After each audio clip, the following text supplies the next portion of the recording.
We can always find more treasure. Exactly. It's not like any of Really you are. hard to find another Avis.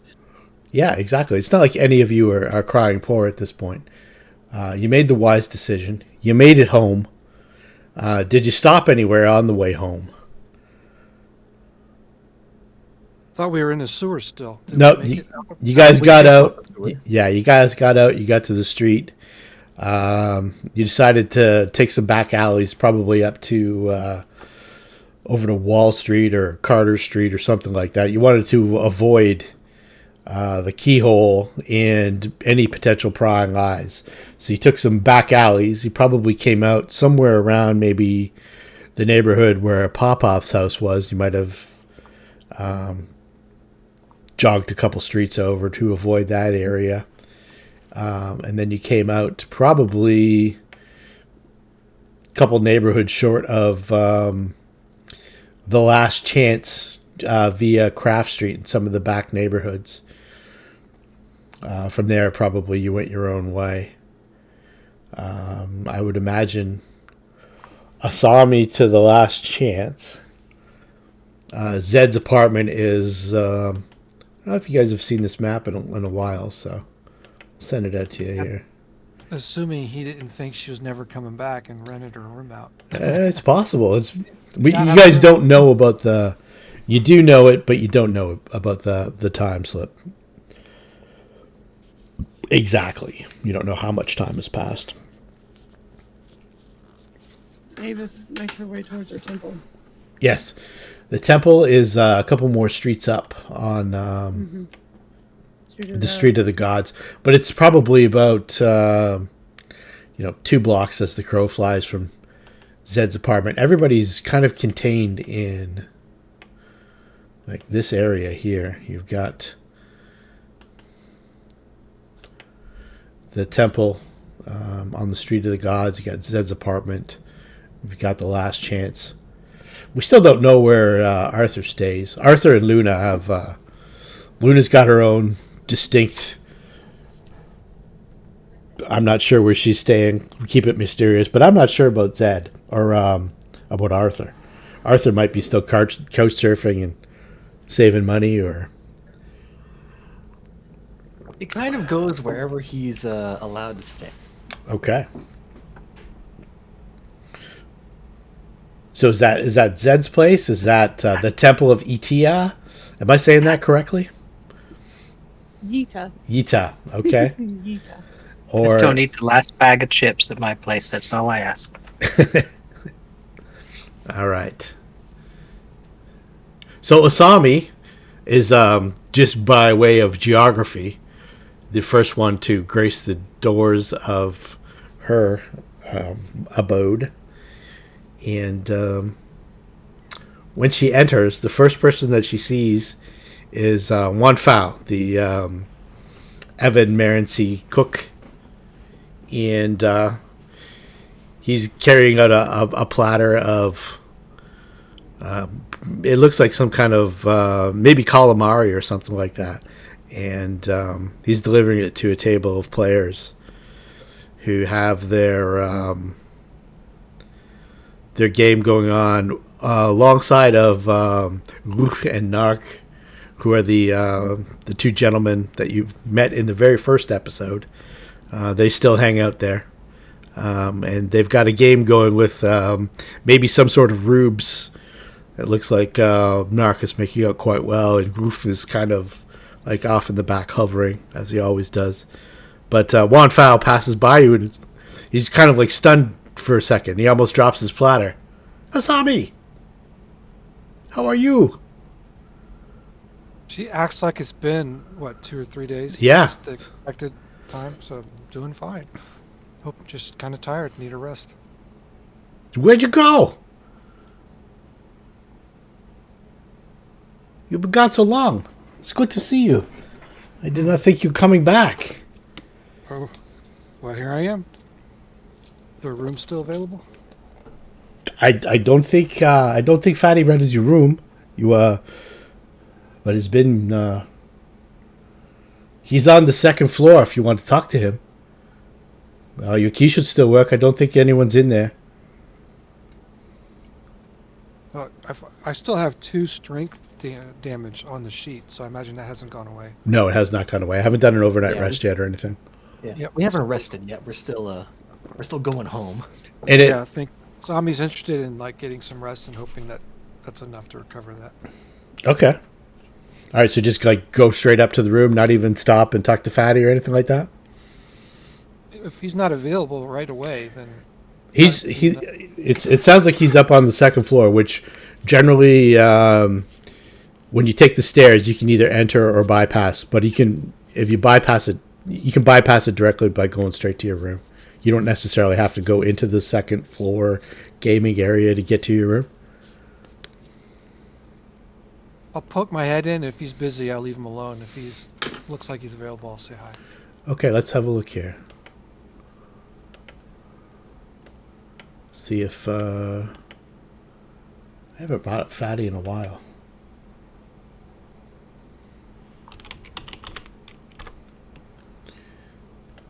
He's not in there. Okay.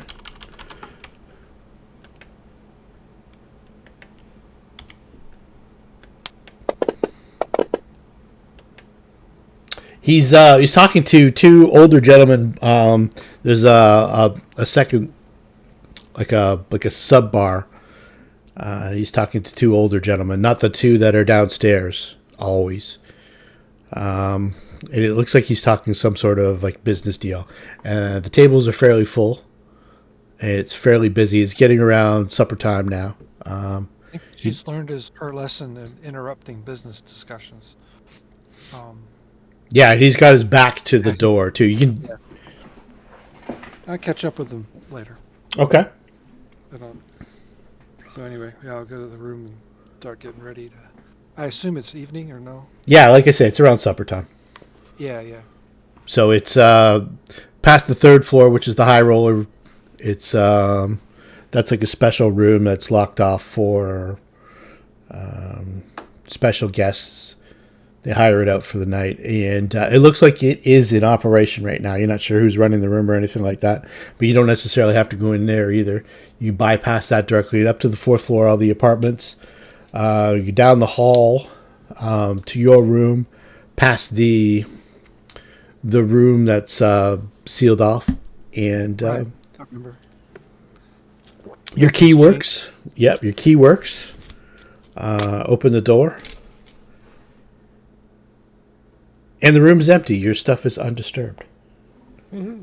It looks like the room's been cleaned several times. Maybe something, I don't know if you would remember exactly where you put everything, but things might have been like shifted around. And it looks like your things were kind of gathered. Like maybe kind Be of, a wisdom check for memory, right? yeah. We'll see. I don't think she'll. Maybe. Yeah, you wouldn't have kept it in like a specific pile, not a pile, but like sort of packed up. Your living arrangements were such that you had all your stuff spread out in the room the way you liked it and stuff like that. This looks like it was maybe like partially arranged, but it's all still there. Excellent. Okay. Oh, I'm gonna rest for the night. Try to gain the strength back. All right. And Zed, and maybe even Arthur. He's the next to arrive home. Zed finds nothing out of the ordinary. He's got his rent paid until the end of the month. Why's my bread all moldy? Yeah. Your food is definitely gone off. That's for sure. And there's an appreciable layer of dust. I don't know how fastidious Zed is. If he's anything Not like, overly. yeah, if he's But not anything college dorm either. yeah, exactly. Adult contemporary fastidious. All right. Yeah, so it looks like it hasn't. You can't remember whether you had time to clean or anything like that over the last week or so, but the place does look like it needs a good dusting and going over. The bread is like the food is. It's almost to the point where it's really spoiled. That needs to get dealt with almost right away. There might, if there's anything that was like a milk or a cheese or anything, it's completely gone off.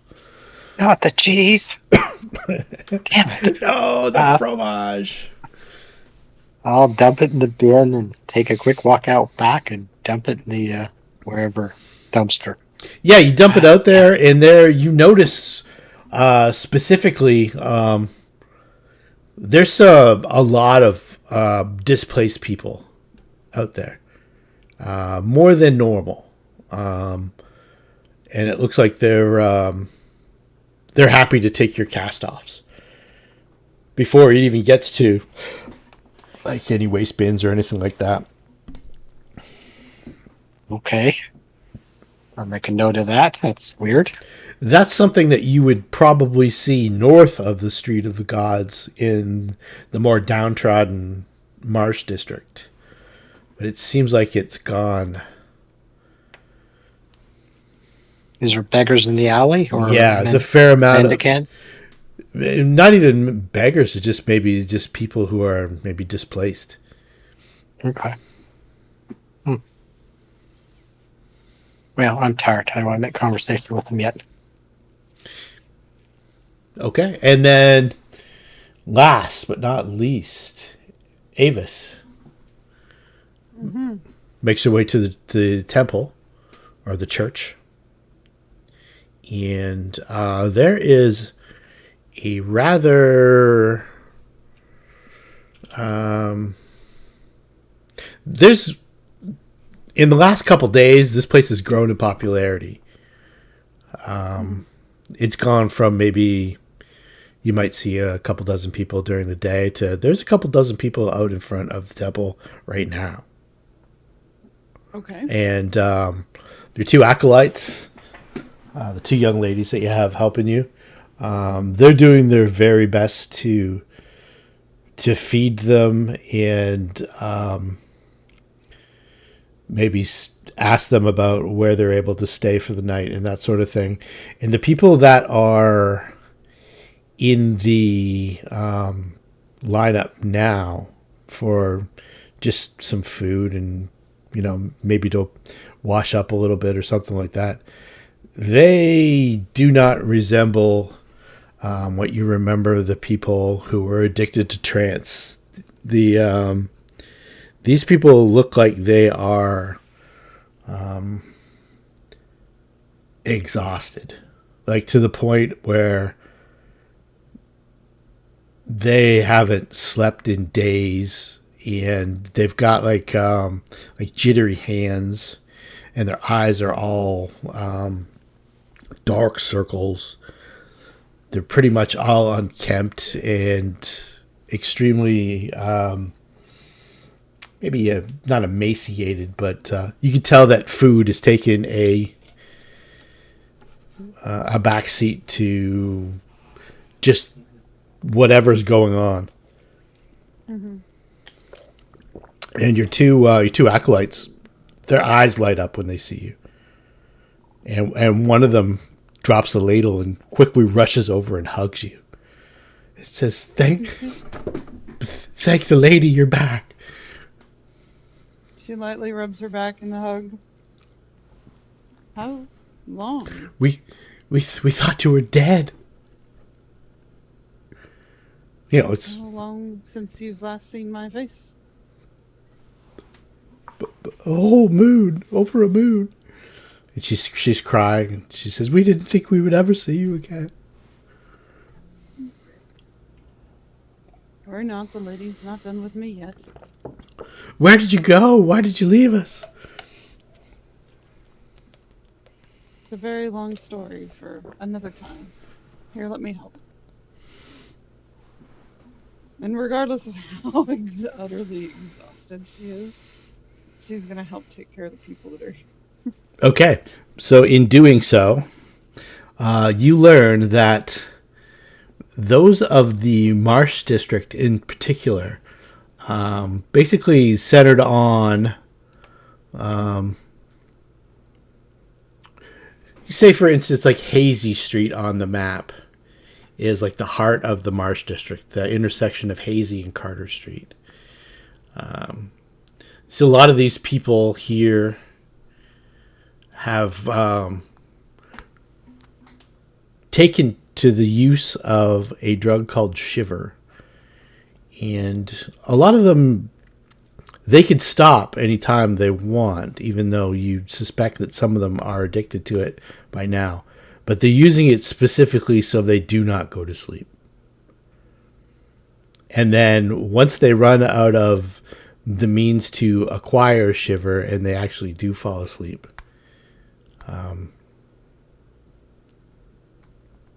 they tell stories of horrors.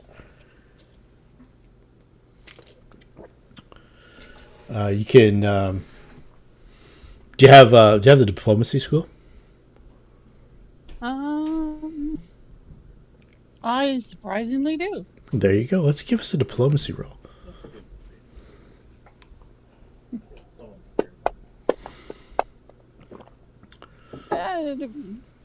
Okay, so you get the very basics of it, though.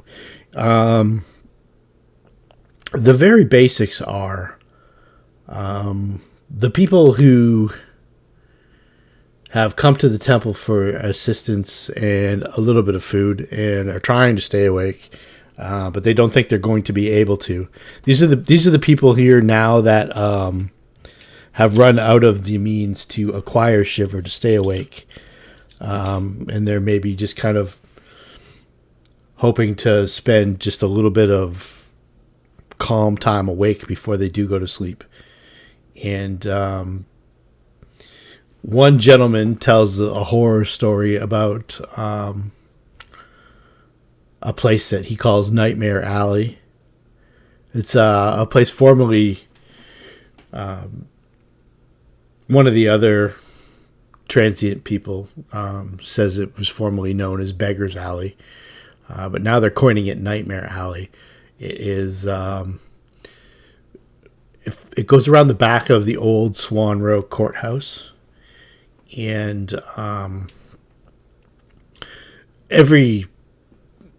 there's like a little encampment that's kind of sprung up there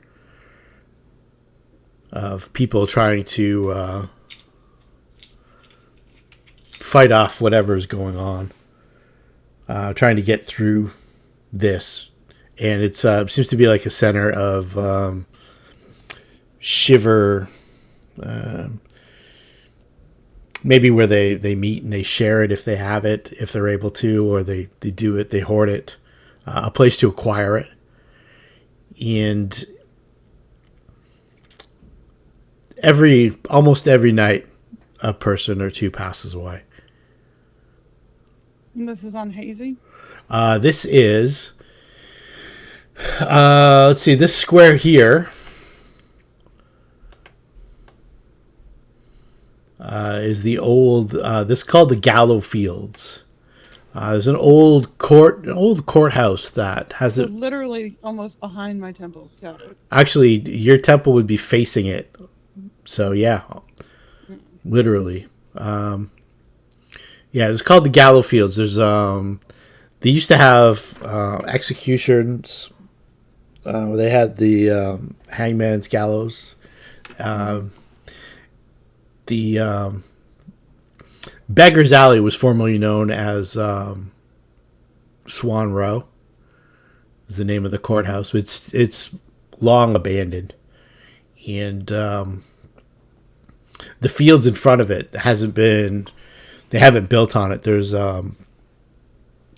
it's almost like it's not a sewer, but it's like an open creek that runs through the Gallow Fields. And a lot of the itinerant people there get their water from it. Mm-hmm. It's kind of unhealthy, but it's definitely not like an open sewer or anything like that. It's more like a water source, and it's almost like it's like a stream that runs through a field. And if you've ever been over there, which you may not have. Not yet. No reason to yet. Yeah, there's the remains of like an old gallows, and then there's the old stone courthouse, which is like it's like rather large building, like 3-4 stories tall, and but long abandoned. Okay. Also, you hear stories of people getting disoriented as they're walking down Hazy Street, people losing time, people, walking down Hazy Street, and then next thing you know, 4 hours have gone by. They can't place it. People having like vivid dreams, things that it's definitely something. You don't know if there's something unnatural going on, or if it's just a byproduct of the drug use that had been occurring here. Yeah. That's interesting. I mean, there's not much you can do about it right now. No, you definitely help out the best you can, and after about an hour, or so, where you're basically on your last legs. Rackernash pops his head in and says, "Oh, look who's come back to us." What, worried I wouldn't show up again? I thought you'd skip town. Where'd you get off to? It's a really long story. You owe me a couple silver smarducks, but we could talk about this another time. I see you're tired. Your friends, they're okay? Yeah, I kept them safe. Get some rest. We'll talk. I was just going to check in and make sure that everything was okay. Seems like everything's going to be okay now. You're always welcome to stay if you wish. I won't keep you up. I've got some business for the for our friend. Catch you then tomorrow. Yes, I imagine I would see you at some point. Why don't you and your friends come by the gallery tomorrow night? I'll see if I can rouse them to do so. I think there was something he wanted to discuss. All right. Be safe. You too. It's good to see you. And he pops out, and he there's one guy just about ready to have a piss, and he's, "Hey!" Show some respect, and he cuffs him in the ear, sends him packing. Next day. I need to feel better. Spells. Next day. The GM gives the party an overnight rest. So many slots have returned to me. Everybody, you're at almost full power. Now I gotta do 2 restorations on myself. Yes. Just gain 1 point back, right? Actually, you have a bunch of spell slots. You can do all. Yeah, I can do 4 lessers, Yeah. but that'll be all my seconds. But I kind of need it. I'll leave that to you at your discretion. Has the Naz joined us? This is the role we've all been waiting for. No? Okay. Does our wizard die or not? I'm gonna do at least 2. Okay. Which one? What ability points are you gonna do? I'm gonna try. I'm gonna do 1 strength, 1 dex, and see what happens in that order. Okay, strength and dex. Strength, the D4.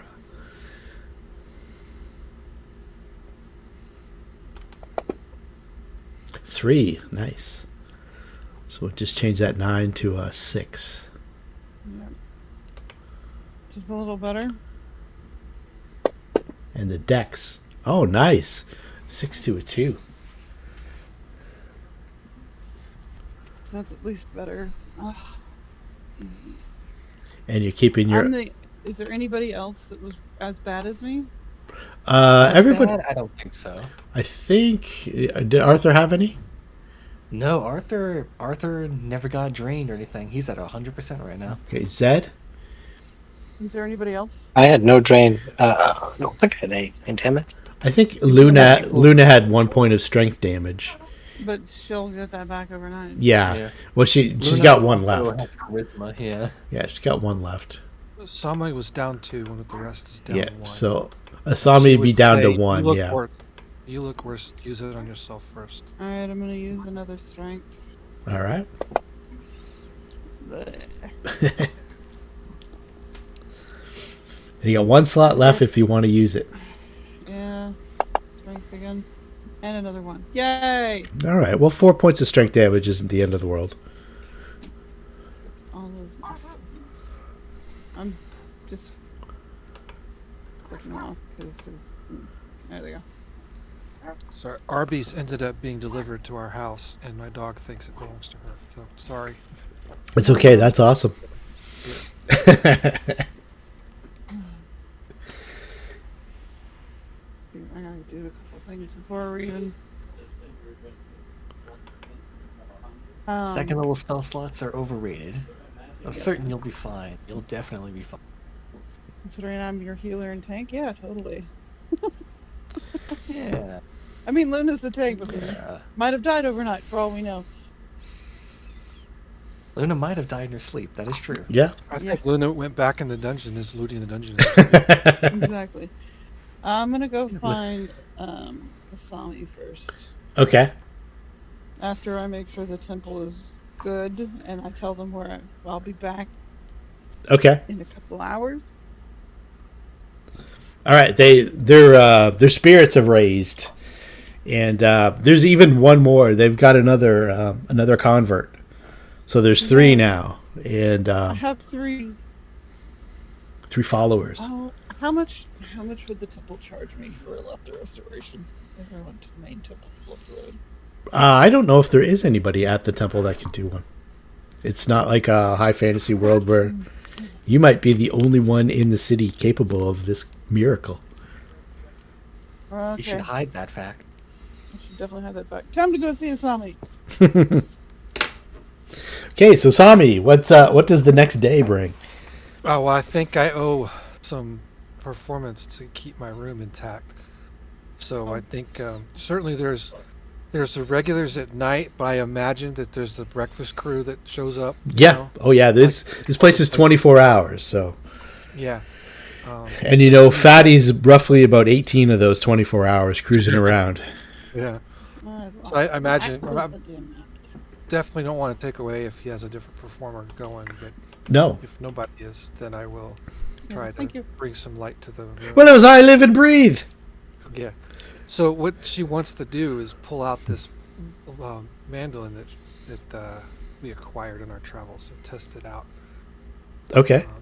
If it goes poorly, she'll revert to her normal performance, but we'll see. And then just before you start, Fatty says, "You don't owe me a story, but it'd be nice to get a story sometime." And he gives you a wink. It's good to see you, lass. Yep, I would definitely do that. And anything that's donated goes to the house because it's paying for my room, Okay. money-wise. Give us a shot. See what? Oh, I saw it was a 20. That was a 20. Yeah, but 18's not terrible. Yeah, it's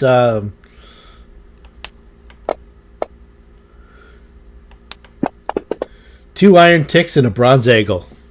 Yep.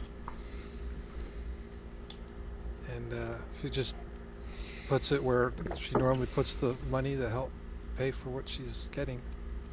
Said, sorry, it's been a while. Where'd you get off to? You take a ship across the inner sea? Yeah. It's only been a couple of days. Friends of mine and I went out for an adventure, and I got too tired to just crash last night. It's you're almost into the spring festival. A couple of days. So You've gone from the depths of winter to the spring festival. he's clearly exaggerating. Yeah, it's oh no. No, he's not. He's like, we hadn't seen you in so long. I damn near sold your stuff. I didn't want to. The girl kept, every time she cleaned her room, she'd gather it up a little bit closer. Yep. I didn't Well, have I didn't have the heart to take it to the Iron Tikoon. It's like I feel like such times passed, but to me it's only felt like a few days. So, man, what happened? What's going on here? He says, But I appreciate you keeping my stuff and keeping the room available. And Well, we didn't want you to think that we were going through it or anything like that, but we just sort of gathered it up in case we didn't think we'd ever see you again, and then we. Our underwear drawer was still intact, so that's okay. It might have actually been packed up. A lot of your stuff was like packed up and kind of like placed. You could tell that if you get an actual date now on the calendar, it is the equivalent of February the 27th, and you went into Jazidrune on January 23rd. Yeah. So, is there anything like? She believes Fatty, right? Yes. But is there something that hits hard as fact, like a calendar marked, or like you mentioned the festival? That's gonna happen. There's a street fair that starts at the beginning of March. I was looking for the actual the month days in my old. So people say things that one believes would be true, but until you're confronted with the ironclad fact in front of you, that's where it sinks in, right? Yeah, definitely. Yeah. So that's what she's looking for, is that to verify it. Like as a younger person living in the periphery of Lankhmar, you'd hear about the Carter Street Fair as a place of wonder where a lot of people came from all over the inner sea and the continent of Lankhmar and from outside of the city. It's generally when the weather's about to turn from rainy to a little more. Probably something that's been on our to-do list to perform in it some way, or shape, or form. Yeah, and if I could find the actual calendar on here, let's see here. The months have different names. They're named after animals and stuff like that. I think I'm about to find it. Yeah, I think in the very first day that we adventured, we had the.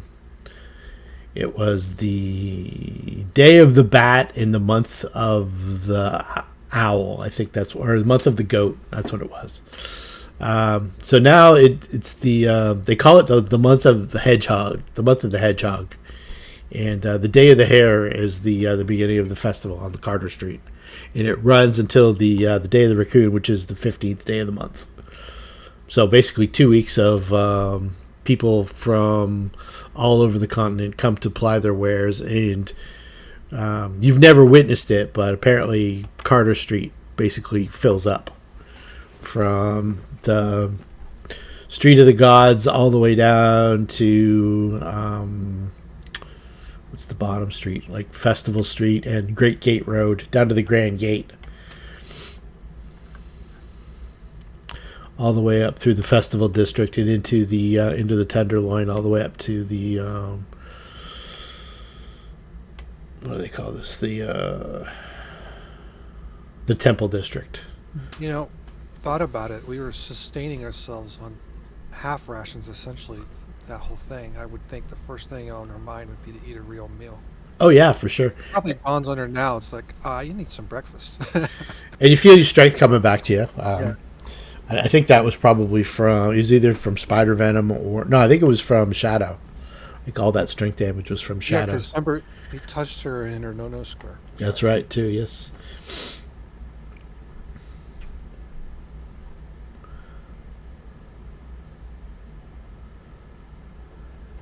And Zed, I am going to get you to make a will save for me.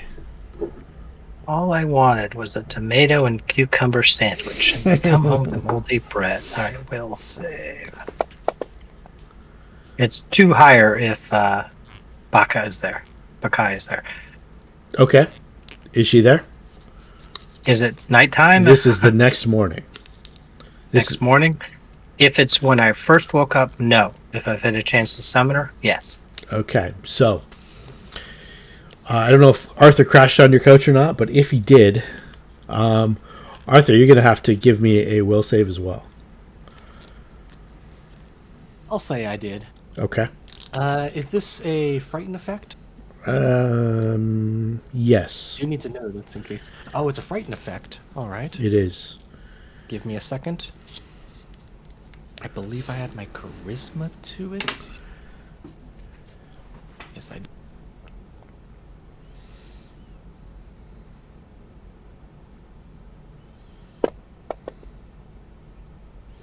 Okay. So other than fending off the effects of exhaustion, because you didn't get a great night's sleep listening to Zed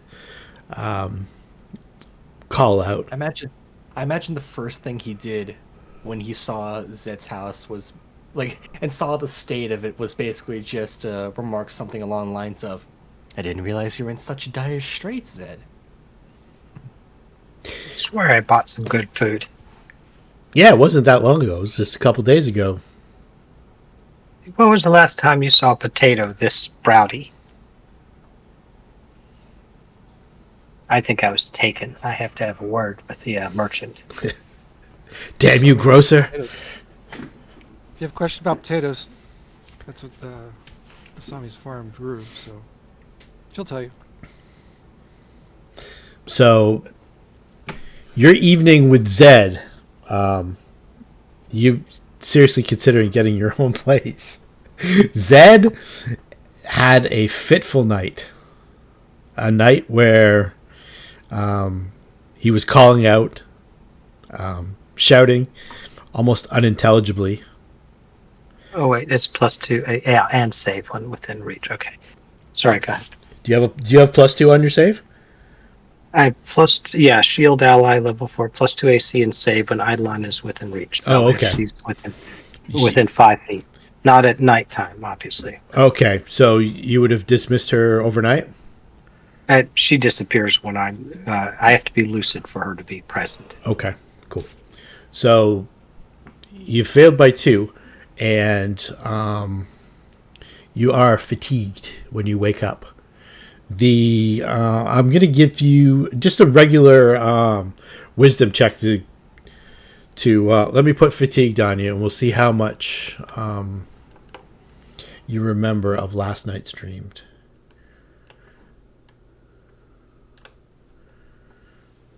Hey, wisdom.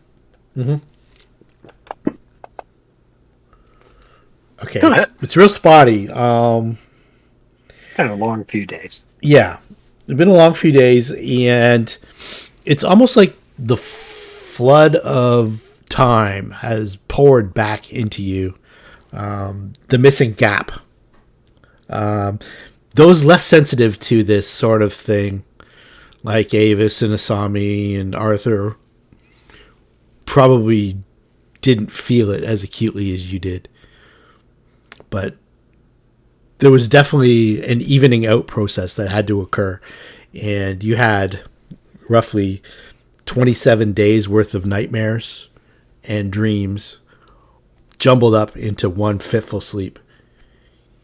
And you remember alleyways of disjointed angles that can't place.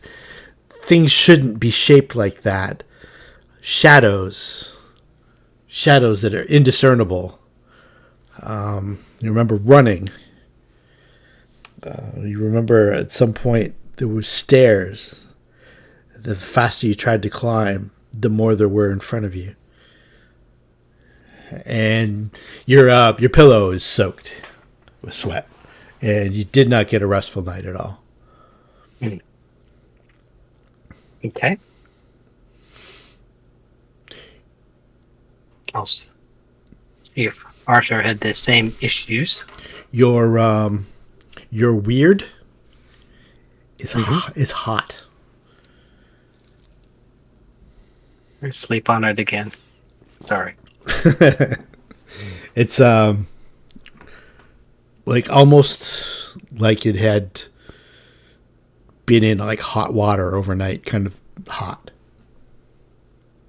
There's a 6 intelligence. I'll see if I can't reach out to it and see if it's had a, let's see, empathetic link. Yep. So I can psychically talk to it. Okay. Or wait, the master can communicate empathetically, cannot see through its eyes. Only general emotions can be shared. Master has connection. Okay. So The general I'll try. emotions are fear and confusion. Well, we brought it out of that other air quotes dimension, so probably that makes sense. Okay. So all things considered, though, a little tired. You go out and find yourself some shiver. You'll be okay. You haven't heard about this drug yet, but No, I get some hot coffee. there you go. All right, so we have Avis finds Asami. Asami's playing. Get a couple hours worth of playing in. Avis kind of waves at Asami and finds a table to sit at. Waiting for her turn to talk to her. Do you gamble at all? Is Avis a gambler? No. Avis is not a gambler. Okay, so probably a seat up at the bar then. Yeah. All right, so you're stuck talking to the two old guys who are constantly telling bad jokes and being annoying. They're there the better part of most days, and they'll kind of talk your ear off until Asami thankfully stops. Give Asami a look of please save me. Yeah, help me. Asami, help me. These fucking It's guys. probably the time to eat breakfast is after her set, and she'll join Avis and order some breakfast and ask, "Do you want some as well?" They make whatever they make good breakfast. I'm not sure. Yeah. Juan Fao is he's up and making stuff for everybody. Sounds good. Is he famous for sweet rolls or eggs or what? Whatever he's Cinnamon famous. rolls. Yeah, I'm not sure what he's famous for. I think he was. I think I said it early on. It was some kind of dinner thing, like maybe a seafood. I forget what it was, but he's a decent cook. You guys have a decent breakfast. Feel free to talk away. Everyone seems to think like a month has passed. I don't know if it's some elaborate practical joke because I've been gone for a couple of days, or if something weird is going Avis shakes her head. It has passed. I doubt that everybody would believe that and try to trick us. I'm faced with two conflicting things. The easiest one must be true.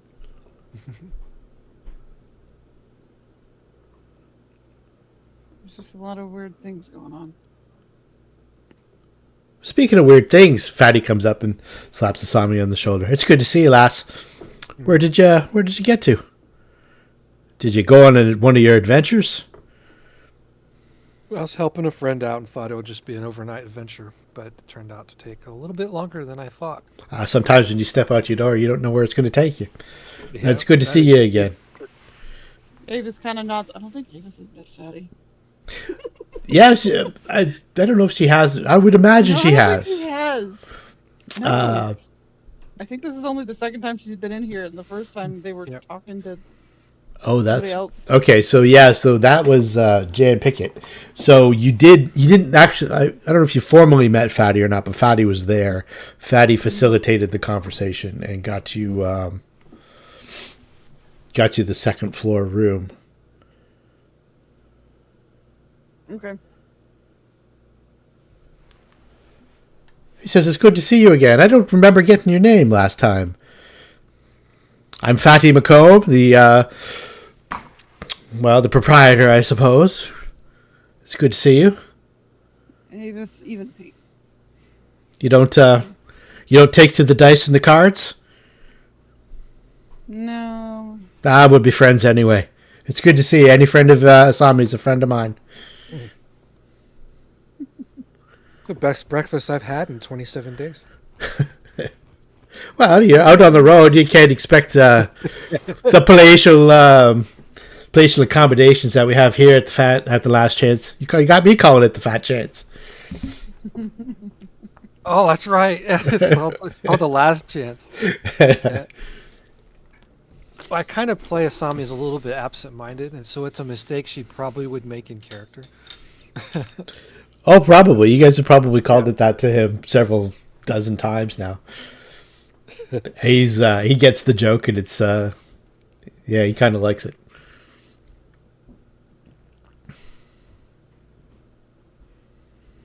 Maybe you'll have to teach me how to play one of those sometime.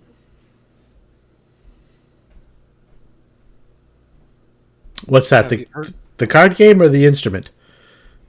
The card game. Ah, yes. I have no gift for music. I will make a gambler of you yet. Put money on the table, flip open the card, then slide the money towards the house, and do it again. And keep them coming. I won't tear any longer. I won't intrude on your conversations. It's good to see you both again. Good to see Have too. you heard from our other companions? To Avis. I came to find you first. We need to gather and talk. Okay. Well, I got a room upstairs, kind of tight, but we can go there if we want, or we can reach out. I got room in the temple. I can go there. Yeah, I just need to get the others. Yep. Let's do that. Let me gather my stuff, and we'll go collect them and go to your temple. Yeah. So I go upstairs. I'll wait here for you. If I pass Fatty again, I'll say out on another adventure. It will not be 27 days. I'll be do everything in my power to come back, sooner. Well, what we'll do is we'll have an agreed upon time. If I don't see you in, say, 6 turns of the moon. Yeah. All right. Yeah, that's fair. He knows where the family lives. Pack the shit and send it home. He says, yeah, he was thinking about actually doing that. He was worried for you. He doesn't tell you out in so many words that he was worried for you, but with your good, I have a decent sense of motive. yeah, your good sense motive check, you can tell that he was concerned that you might not come back, and he'd have to do that. And she would say, "I'll do better to communicate." I'm not your keeper or anything like that. It's good to see you. So, packs the adventure gear and follows Avis. Who do we go for next, Arthur? I didn't add any of those coins to my stuff. That was to the house. Yeah. Do you guys want to? Do you want me to divide up what's going on the party sheet? Let's see here. I meant the coins that she earned performing. I gotcha. Yeah. Party sheet, right? Do we have stuff that hasn't been done? Not really. There's just basically a music box. There is a little bit of coins, small amount. Yeah, some coins, the keys, and a couple daggers and stuff like that. But basically, the only thing of any value is an intricately designed music box. The small engraved wooden box adorned with prancing sylvan creatures and set with shards of lapis lazuli. Inside, the box is filled with gears and other mechanical components. A tiny silver crank also rests inside the box, and the crank is inserted into a hole in the front of the box and turn the interior mechanism to produce soft, cheery music. Yeah, I show it on my list, but yeah, I don't think it was in the something I found and put in my pocket at some point that you were picking up. Oh, okay. I don't remember when we got that. Was that in the dungeon or was that? It was in the dungeon. Okay. That was in the under the stage where the you guys got attacked by that choker, where you found the first key or second key actually. Well, we know where Zed lives because Asami was almost killed there. Yeah, it's not a secret place.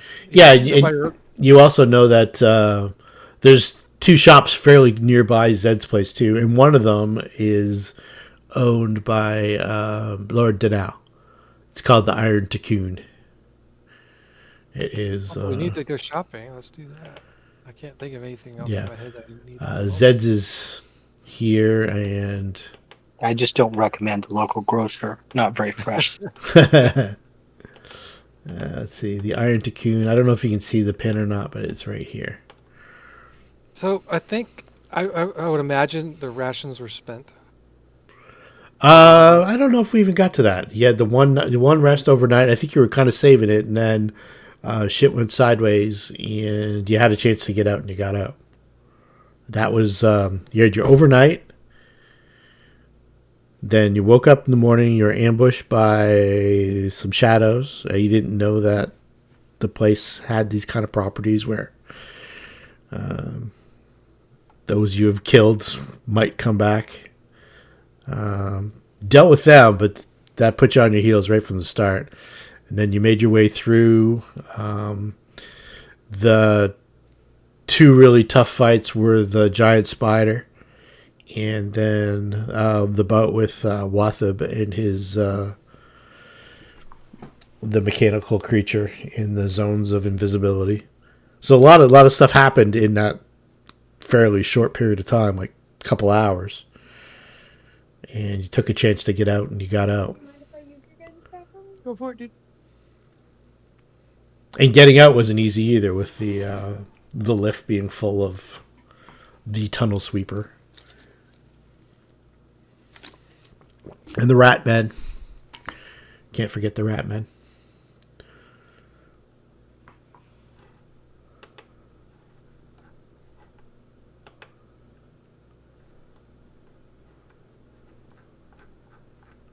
Are we all meeting up? I think we should go to Yeah. Avis.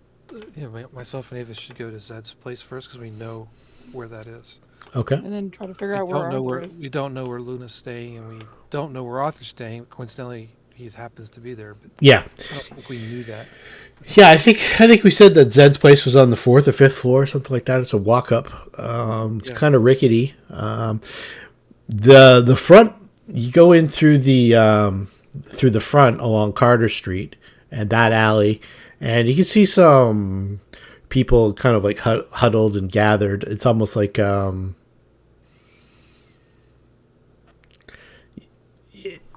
a better time, you might think that they might be thinking about setting up a shop or something like that, but it looks like they're maybe looking for a place to bunk down.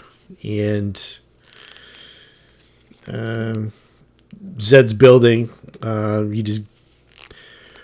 you can see more people like milling around to the side of it, and maybe they're coming and going to the neighborhood behind his building.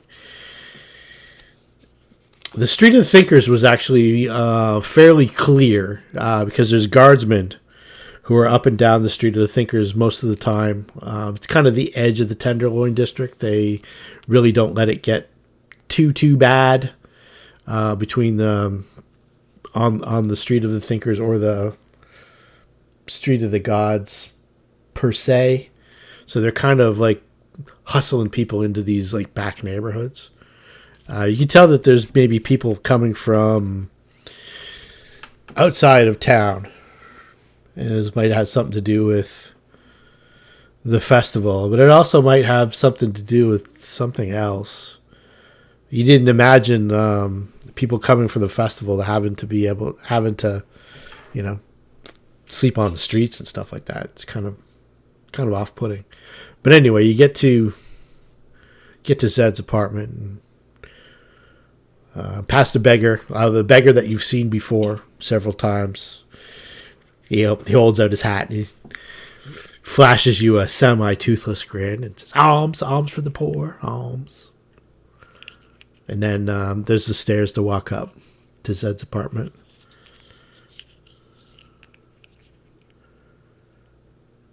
I text you ahead of time. Hot, fresh black coffee. And don't give that beggar anything. I just gave him something. And a muffin. So before we knock, I tell Avis, last time I opened this door, I got shot by an arrow.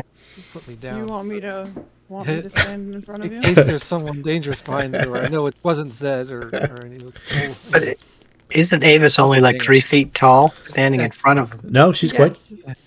Oh, No, I'm not that tall. Someone mentioned it was doppelganger bullshit. Was that what it was? Yeah, that was Nasdaq. Nasdaq. Wasn't there doppelganger bullshit in your other game? Yeah. I'm yeah. 4'4". It's fine. I can protect Asami. How tall did I put her at? I thought you were always taller. The long neck Five, in the picture. 5'4". Yeah. Yeah, the long neck in the picture, but she's only 4'4". Okay. They don't get very tall. so your offer to stand in front of him is really noble. It is. You're checking, All right, knock, checking for knock. traps at Knock, Zed's knock. door. Pretty much. Knocking. Knock, knock. Open it, let him in. All right. Sorry, we don't have anything to Knock, offer. Good morning. Oh, some company. Make yourself at home. We don't have anything, but the grape juice seems to have turned to wine. So if you want some of that, And 2 of the 3 people I was hoping to find. So it's not an elaborate practical joke. Time did pass weirdly while we were gone. Yeah. I trust the two of you didn't scream all night. I tried not to. Not that I'm aware of. Not that my acolyte said. Yeah, nobody indicated that either one of you seemed to be having distress overnight. Why are you having nightmares? Because let me tell you, Zed has pipes. Arthur's saying I need a CPAP machine. I think I'm fine. Ordinarily, I do not mind screaming, but I do mind it when I'm trying to sleep. Why were you having screaming fits? I don't know. I mean, a lot happened recently. Probably just needed to decompress, get it out of my system.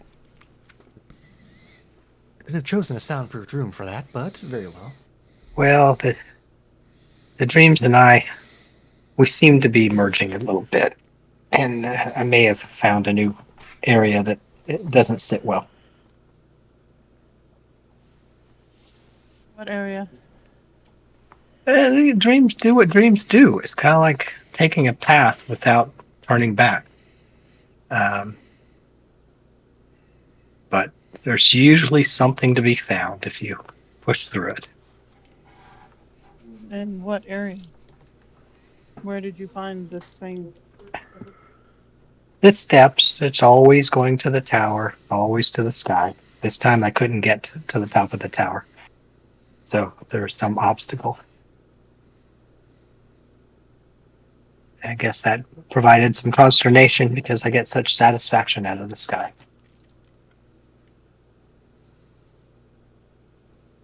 Well, until your dreams start becoming more fruition. It was one night. Help you with them. It was one night. I'm sure it's fine. An anomaly. Everybody has a nightmare. I don't usually have people hanging out while I have the nightmares, but, you know, I'm sure it's fine. Nothing a cup of coffee and the Danish can't solve.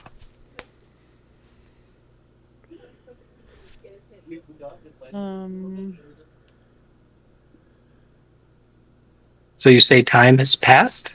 That would make sense. Yeah. About a moon's worth. I look at the bananas that are just shriveled husks. Yeah, that would make sense. What doesn't make sense to me is the refugees outside. I have a theory on that we need to possibly test out. There's something going on in the gallows. Oh? Well, perhaps we should locate our last member. Yeah. Shivers the drug? Yeah. Yeah. That, and I ran into Rackernash, and Lord Denal would like to see us too. So. Okay. Who are we missing? We got Arthur, we got... I think We're Luna missing is Luna. the thing where you just say her name 3 times and she appears. Yeah, you have to do it in the mirror, though. Yeah. But we have Yeah, I'm not everybody doing but that in Luna? Yeah. You know how Is- wizards are. They are rarely easily found. Wizards Well, I arrive think- exactly when they mean to arrive. Never too early and never too late. I recommend we move this to the temple, because I want you to see them. Okay. Alrighty, let's do that. That and I it's would like to closer make a quick stop first. I'd like to make a deposit to the bank if I can. Isn't that at Lord Donald's? I sometimes forget. Not exactly. I don't check the map off. Yeah, there isn't actually a bank per se I of thought you like. had Lord Donal holding some of your money at some point. I thought that There's was a what yeah, you were doing. there's a thought Lord money Denal lender had system. Oh, it's a money lender system. Money I thought they lender were a bank. system. Yeah. So Lord Denal is secured, and you've got if you gave him money, he's given you a writ saying It's effectively a bank, but it's not a bank. no. Okay, I see. You do know that the writ from Lord Denal, if you wanted to cash it in, you could get it directly at the Iron Tikoon, which is literally like 4 shops away. That's one of Am I his able to- 3 public-facing holdings. Yeah, but if I wanted to pause it, I need to speak with Denel himself, correct? No, you could do it there.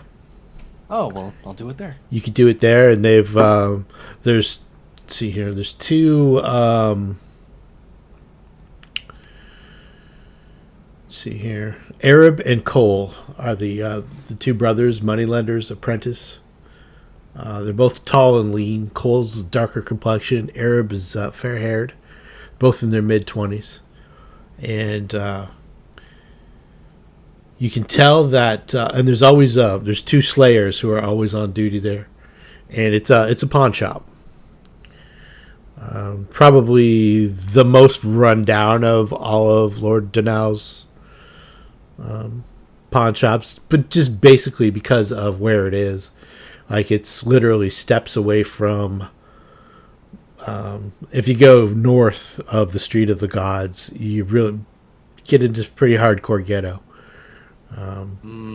So there's a lot of people. There's a lot of dealing in stolen goods and stuff like that around here. But if you need to make a deposit, they will secure you a writ, and it is on. It's based on the full faith and trust of Lord Denal standing as a moneylender.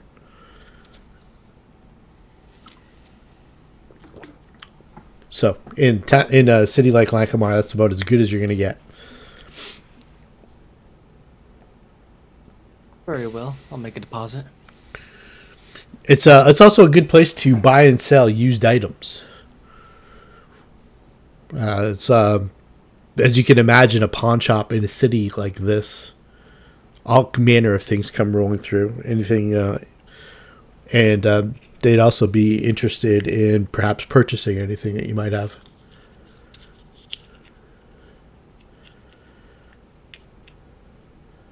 And I don't know if anything you'd like to sell off. I think you just have a few items. I don't know. Are you going to go there on your way to the church?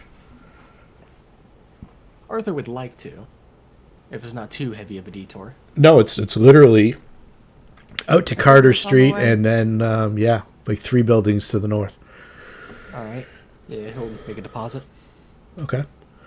So you get Cole today. Cole is you can tell he's a Kleshite, which is from the southern portion of the continent.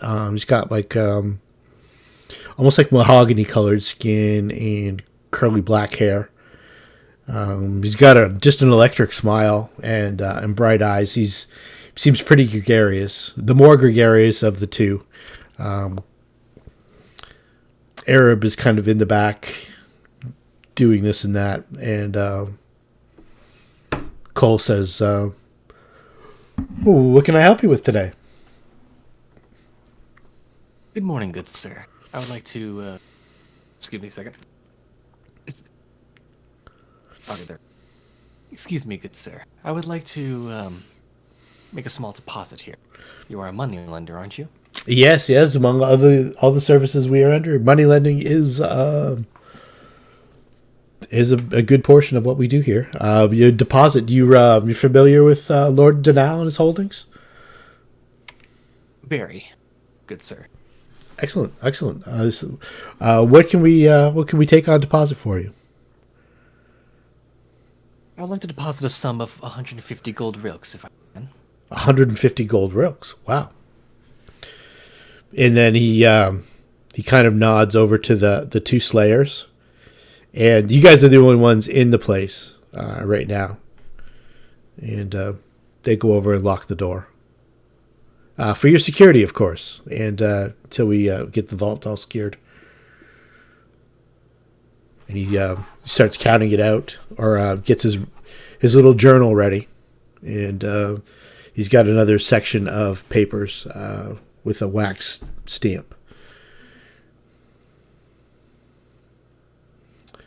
Do they do like coin change out here too? Yeah, they do coin change out. They buy, sell. I just would rather. I need to change stuff into silver smurducks. Occasionally need silver smurducks to burn for spells. Okay. How do we change it to where the coins don't count on weight? Let's see here. I thought Buy the stuff. setting had coin weight, and that's why we needed to use moneylenders. Well, Sami has a bag that would make that. Yeah, so Oh, I what you see. do is you take the weight off that bag. Oh, the haversack. Yeah. Is that- Yeah. You might be able to apply negative weight to the bag. I mean, it doesn't show me that I'm getting any weight from the coins at all. Because Avis is only at 67 encumbrance, and that's with her in her armor. So it doesn't tell me that the coins are costing any weight for me at all. There may be. Let's see here. Won't let me put a negative number in there. Yeah, 25. Could have sworn coins had weight. Oh well. Still. They do. That's why I have a. Yeah, they do. Sami There's- is a light load, but the reason that the number is high is because of her coins. But it should be 0 because they're all in their haversack. Okay. Yeah, no. Mine's not covering weight, it doesn't look like. Unless I'm mathing Mine wrong. are. Mine's Roger, counting. I need you to math. Yeah, mine's counting its weight. I wonder if there's a place to go. I can change the weight on all of the coins to 0, and I don't mind, like having coin weight. Right. Then I guess it's doing 5 pounds of weight I for think- me. it messes Asami up. Yeah, well, every 50 coins is every 50 coins a pound. No, every 100 actually. 100? Yeah, I've got it 0.01 for the weight. My coins do not seem to be following that rule. Hold on. Well, that would only It be also might depend on your 4 strength. pounds, so no problem. Yeah, I can adjust the strength, like a strength adjustment. Right now it's 0. Okay. So I Never could mind. something It is there. calculating it as 100 is a pound. Okay. Carry multiple. It's a 1. I don't. What we can do is you can keep track of your coins in maybe gold, and then if you want to have it as specific. You could just put it in your treasure down below your coins. That's what I did for my my writs. Yeah. What are we putting there? Just put everything you need to have no weight. Just put that in your treasure underneath your coins. Yeah, it should be like a little. Yeah, because what I did was I just changed the weight to 0 if it was put in the handy haversack. Yeah. So Alternatively, the you items, could, Yeah. you could the items are alternate- working just fine. It's just the coins. Yeah, Since it's not, yeah. it's auto Yeah, so calc. put your coins in there then. Yeah. Yeah, so they definitely change out to whatever you want. They charge 1% to do it though. So for every silver smerduck, it's an iron tick.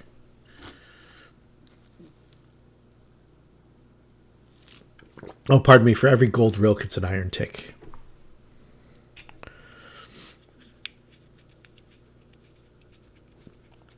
So is anything in the store glowing? As if like one detected magic and we're looking around. You gonna do some wizardry right in the store? You know, I guess it does. To do the detect magic, you actually have to have Yeah. symbols and stuff. So It does have components, yeah. Yeah. Verbal and somatic, I believe. It wouldn't be, I don't know, how out of place, and these guys don't know what you're doing.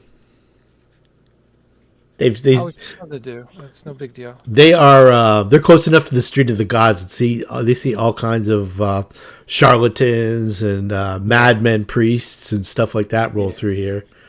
I'm sure maybe they've seen it.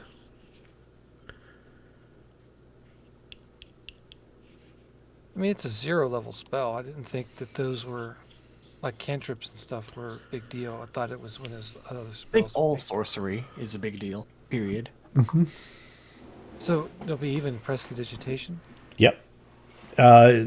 You pass it off as street magic and stuff like that, but basically, yeah.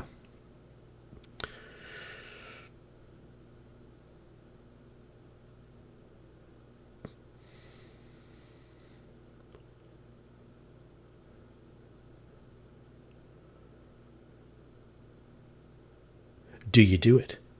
No. Are we talking to me? No. Okay. You can always cast it outside and walk in. The effect's going on, right? Yeah, definitely. Yeah, it depends on. Yeah, you could do that if the DM allows that. Oh yeah, definitely. Yeah, just say, oh, I got a hacking cough. I'll be right back. Well, they closed Cast, the door cast. on him for this transaction. I didn't want to disturb that. So. You can go to a different part of the. It's a rather extensive shop. You go to a different part of the shop and. If there's a way I can do it subtly, then I'll do it. If not, it's no big deal. Yeah. Now use your loo. Okay, so you and then you wander around the shop and eye some Yeah. things. Just see if there's something to purchase, you know. Okay.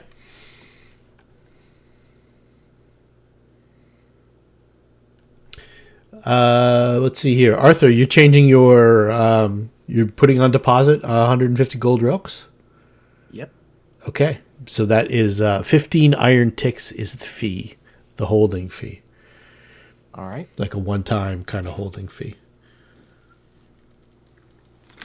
And he writes you out a writ and stamps it, and he says this will be secured until the funds are amalgamated. Let's see here. Thank So you. if he Kind. needed to spend it, how would we go about doing that? If he needed to, he would just come in and they would give him. They probably have so much on hold.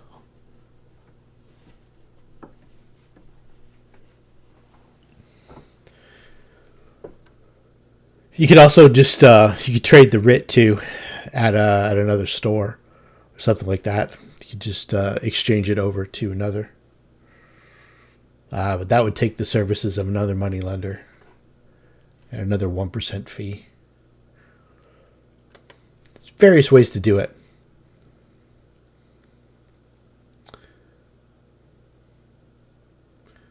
Sometimes, if it's like super large amounts, like we're talking thousands of gold rooks, they need several days of notice. But 150 is a lot of money, but they'd be able to accommodate you almost immediately if you needed it.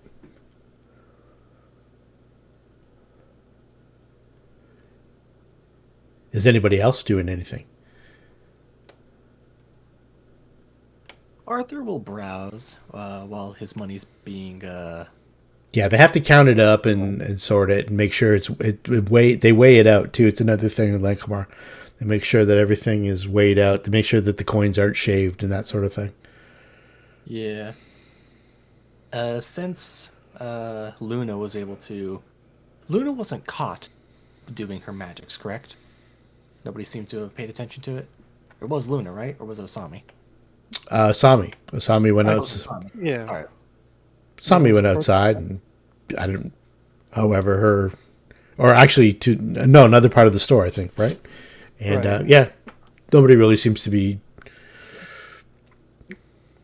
Bards are weird. They sometimes mumble to themselves. It's no big deal, really. I'll trust that Asami can get a proper read of everything in here. I'll let her anything- scan the place. Anything glowing, worthy of note. Okay. So, at some point, you're going through and you catch a little flicker of something. So, in a glass case off to the side, it's like a cat's eye marble. Then you look at it a little closer, and inserted inside of it is a little, almost like a white piece of maybe bleached bone. And then on the bone is etched, it would be like the upright iris of a cat. And the whole effect, it's almost like a fake eye, but it's almost like a children's toy at the same time. It's round. You don't know if it's supposed to be a child's toy or some kind of strange prop or something, but it is glowing faint transmutation magic. Let me stare at it for 3 rounds. Yeah. You stare at it. It's definitely, I guess you can give me the information with it being faint transmute. yeah, faint transmutation. To figure out how it works, I can't remember if it's a knowledge arcana or spellcraft. Either one. I think that's spellcraft. Believe it or not, it's either one. Oh, okay.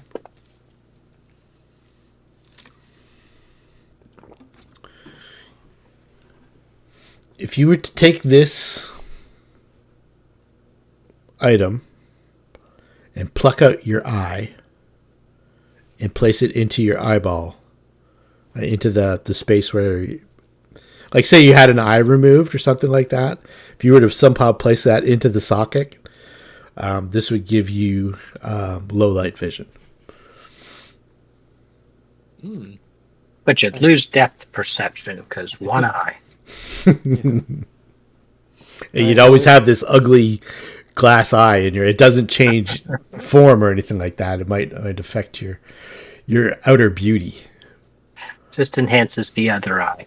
But 30 feet of low light vision. Is Arthur? Are you looking with me, or are you kind of looking on your own area?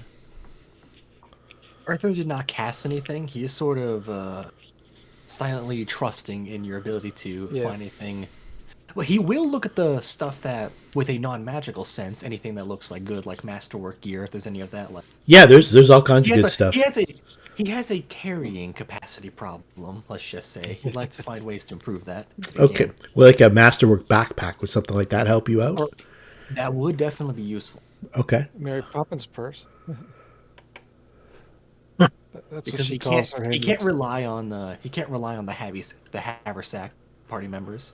All right. Let's see here. There might be opportunities where he's separate from them and needs his own way of carrying stuff. Right. You need to pull something out of the bag, and the person who's carrying it is across the room. Yeah. Yeah. How much is a Fell down haversack? because somebody touched them too many times. Expensive. They're magic items. No, but I mean, in this game, how much is a haversack? Expensive. Yeah, like 12,000 gold It was ropes. gifted. That was okay. one of the items when we all got our gifts from the person. That was what Isami got. Got it. Yeah, that was from Ningobble, the Seven Eyes. The greatest sorcerer in Lankhmar. I don't even remember what he gave me. Oh, he gave me the torch, didn't he? Sure did. So Sami quietly to Arthur when there's a chance. Hey, I found this item. Not of interest to me, but this is what it does. And I assume it's the eye cat's for an eye. eye. Yeah. So I'm not interested in replacing one of my eyes, but that's what this thing does.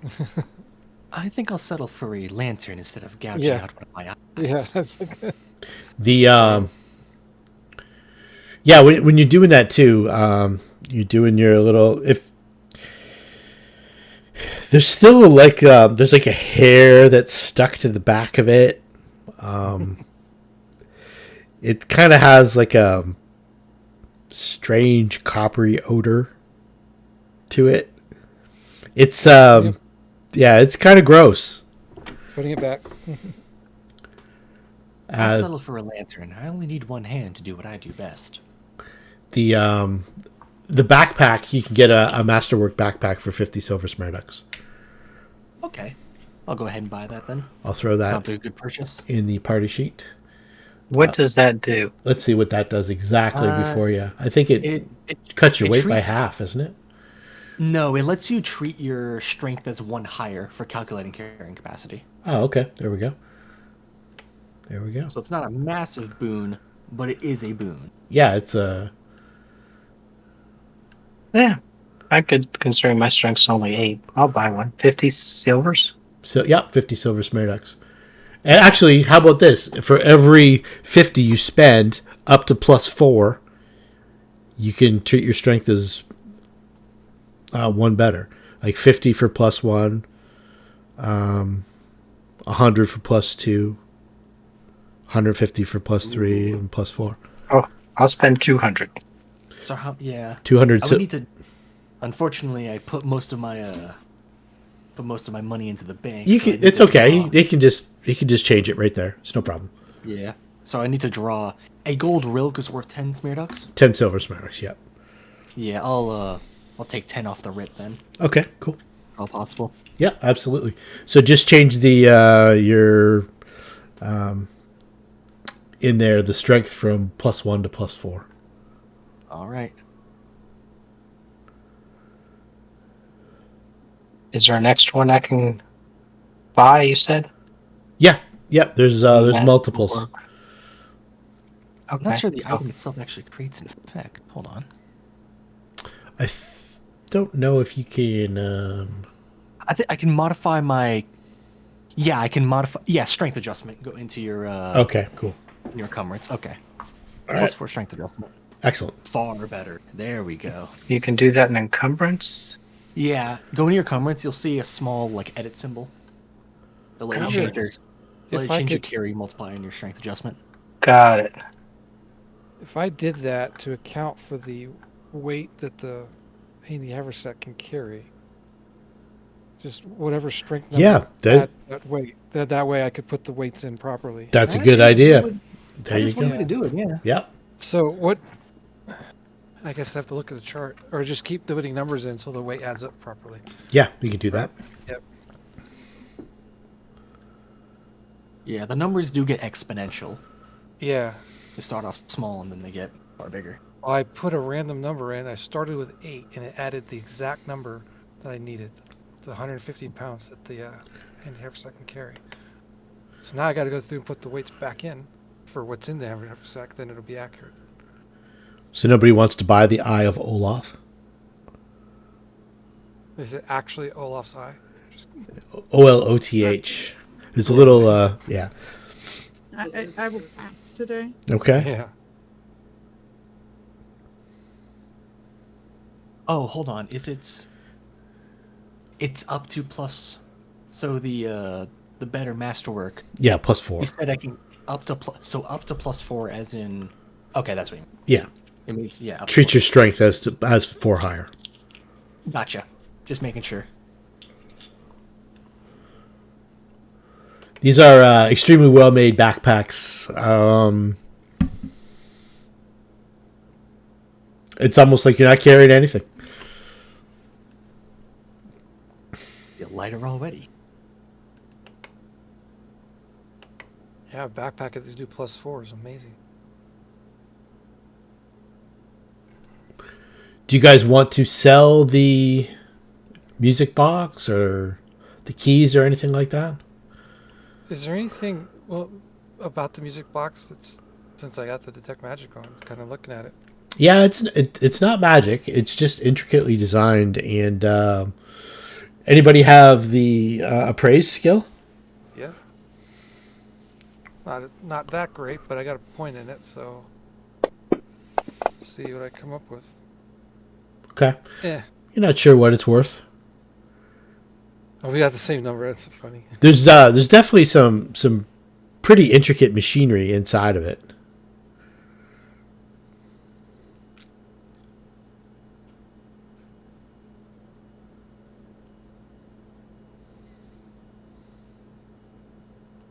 Then is it magic? No, it's not magic.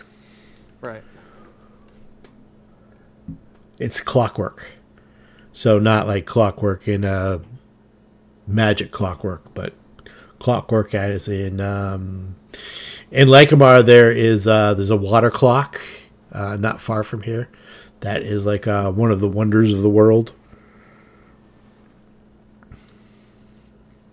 You have to have a point in appraise to make it work. I think so, technically. Okay.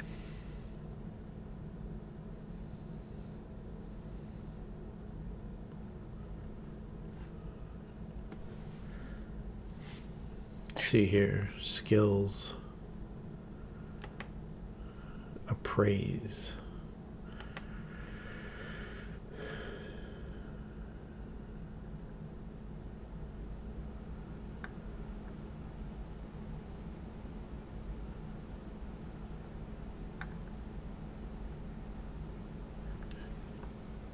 Doesn't say that you can't use it untrained. Yeah. I think that thing is worth 12 million gold pieces. yeah, that's what I think. 12 million.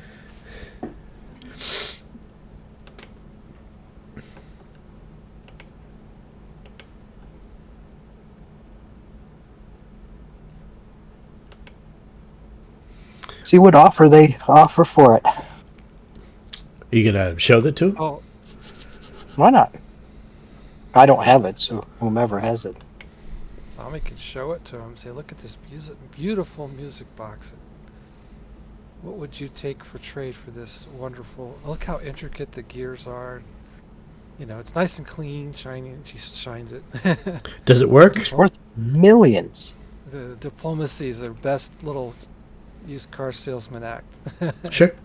Well, she's not lying. She's sticking to the truth, but trying to shine it up a little bit.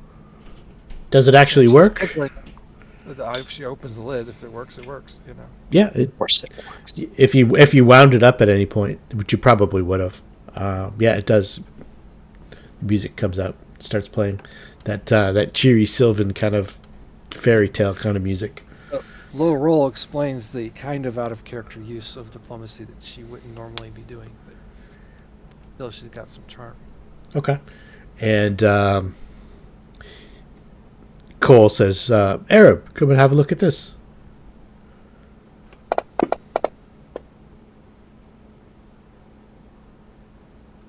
And they've seen stuff like it, but they've never seen anything quite like this. As you remember, this is probably made by the people of Jazidrune.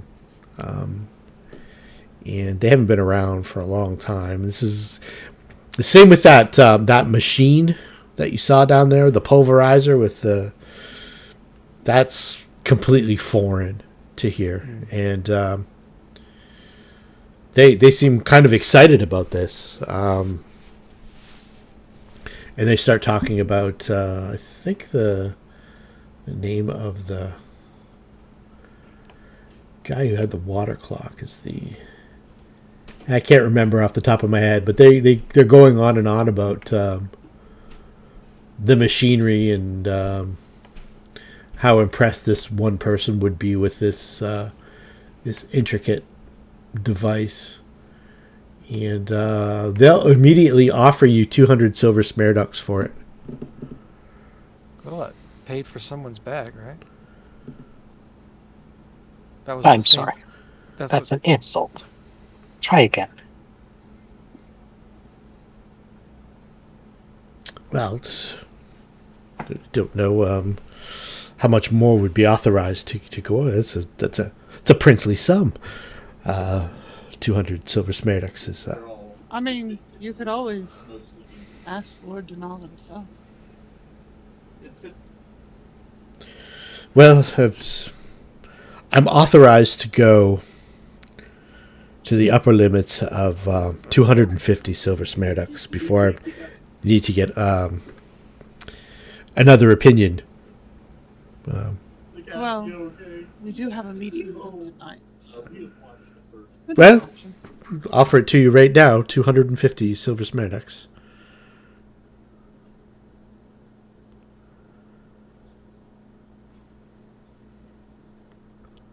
No. That gives us a baseline. We don't need the money right now, right? No. Then at least we have a baseline. Okay. So I'm gonna identify it for you, and you can see what it was actually worth.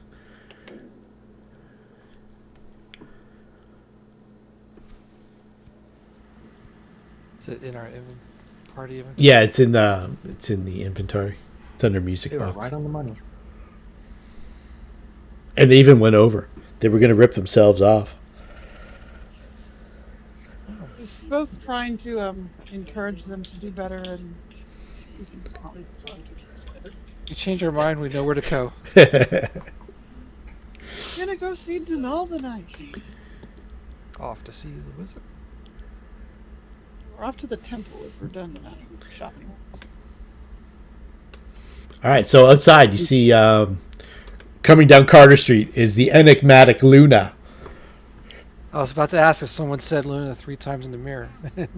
I think one of the Slayers said Luna, Luna, Luna at the front door. So you get to, Luna's outside. She can join you, not join you, as she sees fit. Over to the Church of Itia. Or, sorry, I can't get that. Ita. I have to say that. IKEA. It's Swedish for common sense. I am never going to be able to think of the church as anything other than cheap furniture.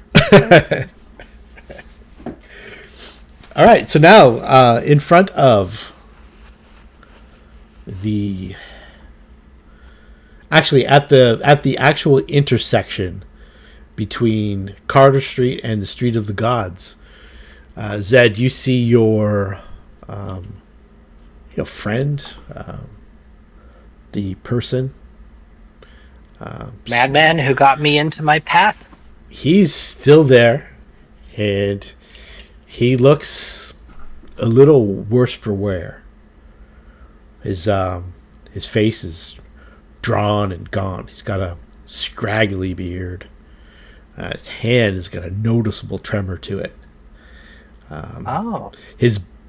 The book that he was reading from is now just a scrap of paper, and he's more looking at it out of habit. You look at the paper, there's nothing on it, and he's still going over those same words. Brother, you need a meal. Are you okay? I'll slide a coin into his hand. Does he look similar to what I saw last night? No, he looks. It is similar, but he looks extreme. Like, you don't know if he's trying to avoid sleeping or he's just unable to at this point. And he may have just passed into complete and utter madness. If he's been doing this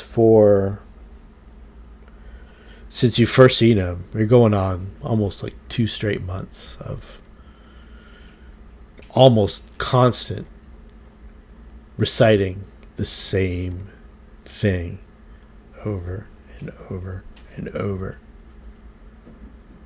And This is your friend. And you notice that there was, you counted 6 before.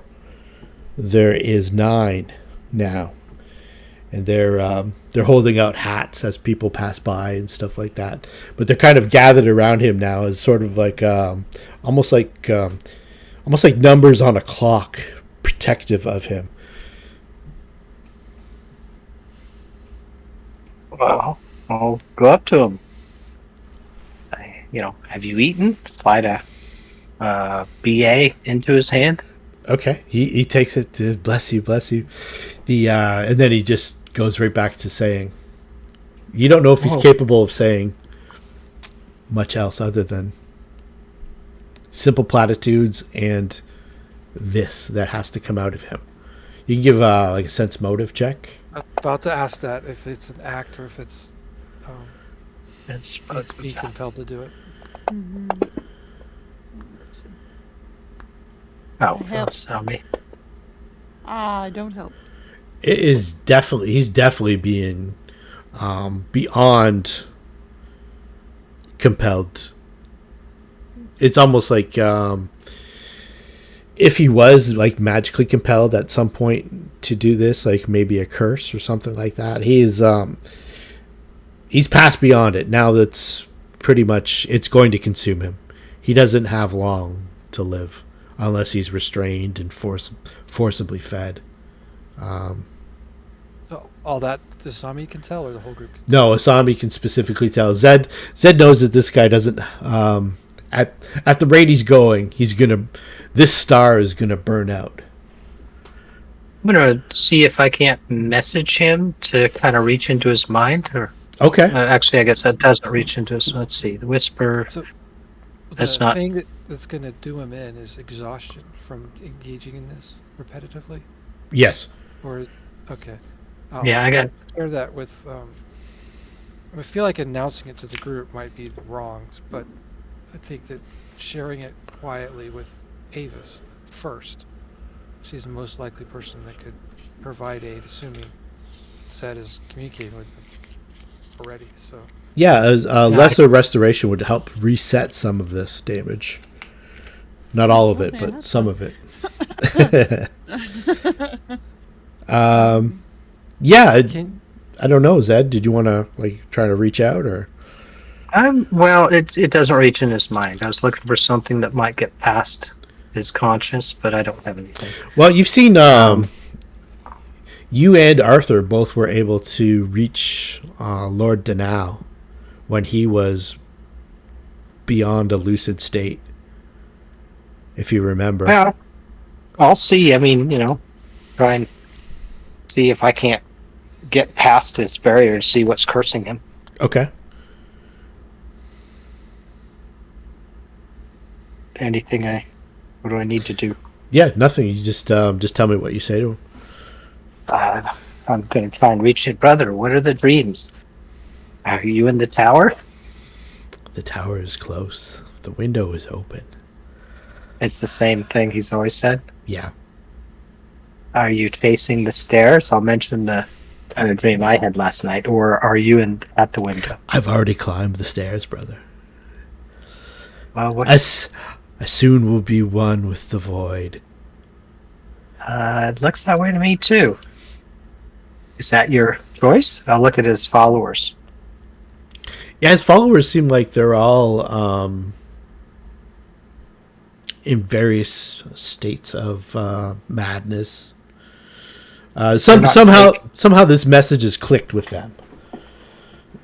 You're not taking any drugs. Do I see any indications of drug use? Or? You do not. This looks like it's au naturel. This looks like something that something has connected with these individuals, and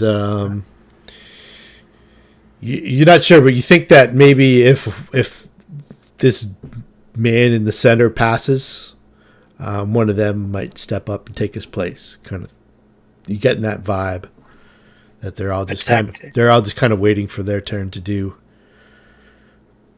Is there any infernal influence that I might be able to see?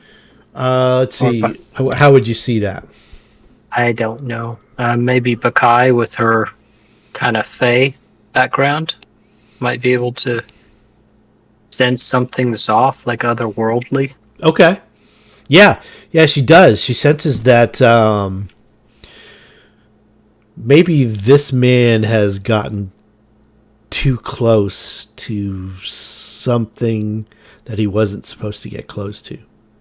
And it has overridden everything in his mind other than wherever he came upon this passage. Well, that's a shame, because that was the path I was trying to take, was to reach through the window. Okay. Looks like a cautionary message to me. Or maybe you're stronger than him. But you are feeling kind of tired this morning. Yeah. I don't feel an influence of it. Well, I don't know yet. No. But maybe Asami has noted the slightest of tremors in your fingers. Maybe a little bit bags under your eyes. So would that be perception or heal check or I would say like how it? maybe sense motive. Maybe give me a sense motive here. This is to evaluate Zed. Yeah, I'm just maybe. Okay. Yeah, you can see like the look on Zed's face is maybe he's kind of compared himself. Like you can tell that he's recognizing things that he's feeling in this man. Not to the same extremes, obviously. Obviously, Zed's hale and hearty and ready to go, but Well, we could tell he's fatigued. you can tell he's maybe not at his 100% best. Okay. But who is? I mean, Avis is dragging it around.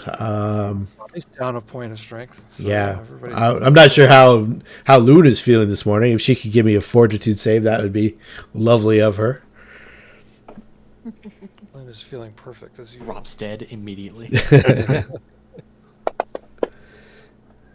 Okay, so I'm going to get you to roll D3, Luna.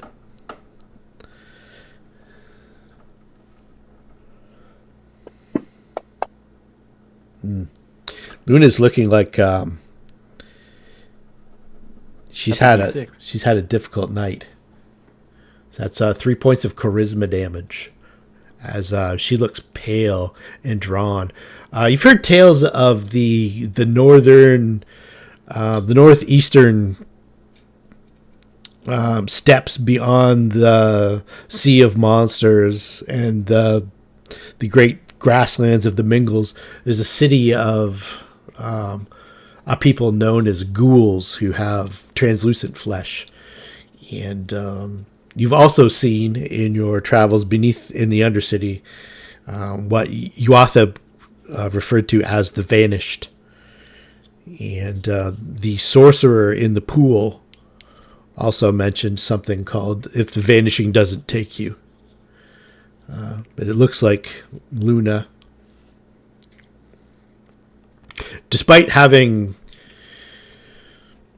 fought off the effects originally, she seems to be. Can we make the leap that is a disease affecting her, or is she just looking rough today? Like most No, it's definitely 100% affecting her. It's to the point where I think things are getting pretty dire. It's a D3 of charisma damage every day that you fail the check, and you get rid of the disease / curse by making 2 successful ones in a row. She had one in her pocket.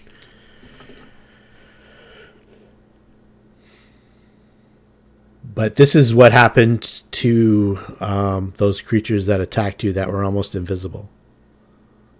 They were thieves who went down to slay the residents of Jazidrune and succumbed to Does the anti-plague give an extra save, or is that bonuses to it, or is it too late for the anti-plague? That's a something you take it before you get exposed. Yeah, if you have anti-plague and you want to take it, I'll let you do a reroll. So I have one in my inventory, and I don't know if others. What a still have softie! Can I just get a healing from somebody? Go to church? theirs. Yeah, I don't have. Can a I go cure to disease, church? So I would, but this character can't do that. It's the best I can do. I was inquiring go to the about church. getting some healing from the church. But, I got I an can't guarantee anti-plague. that anybody can help you with that. Yeah. I've got a potion if somebody needs it. A potion of. Anti-plague Okay. or anti-plague. Oh. Anybody help me? Yeah. Well, I think only one's going to help, but if the second one would help more, I'll do that. Yeah. Take the effects stack. The sorcerer did give you an out. He said he could remove the curse. Go back in to do that, right? No, he. We just gotta go. Let me bring it up. I'll bring up the speech again. The Jazidrune. Where were we here? This was the pool where the spider was. Just keep lesser restoring me. I'll eventually make 2 saves. I cannot currently lesser restore you. She lesser restored herself as she woke up this morning. So, the voice in the pool said, "If you survive your punishment in the accursed halls of these dismissed upstarts, you might be worthy candidates for guild consideration. Should the vanishing not take you before then, you can contact my servant, who will be watching over the locksmith to see that no harm comes to him. I can then be summoned to release the curse." So we'd have to go back to the locksmith. When exactly were we to meet with Lord Denal? That's later tonight? Tonight, yeah. It doesn't necessarily have to be. It just Rakranash mentioned that he was interested in your whereabouts and that he'll be joining Lord Denal tonight. Yeah, we may want to do that later. It's about it's like earlier in the day. It's about noon. Yeah, it's like early, mid-morning, midday. We can go to the locksmith. I feel like we should go to the locksmith first and then go to Lord Denal. Okay. Sounds good to me. Yeah. We were headed to my temple for a talk, but yeah. The Carter Street's starting to. It's only a couple days away from the festival officially beginning, and there's people that are they're bartering along the streets with shopkeepers and stuff like that. Hey, can I rent the space in front of your store? That kind of stuff. There's a lot of bartering and stuff going on. The actual traffic up and down the street has kind of been diverted to Wall Street and Cheap Street now, so it's easier to walk down Carter Street than it normally is. And it doesn't take you all that long to get to the keyhole, should you want to get to the keyhole.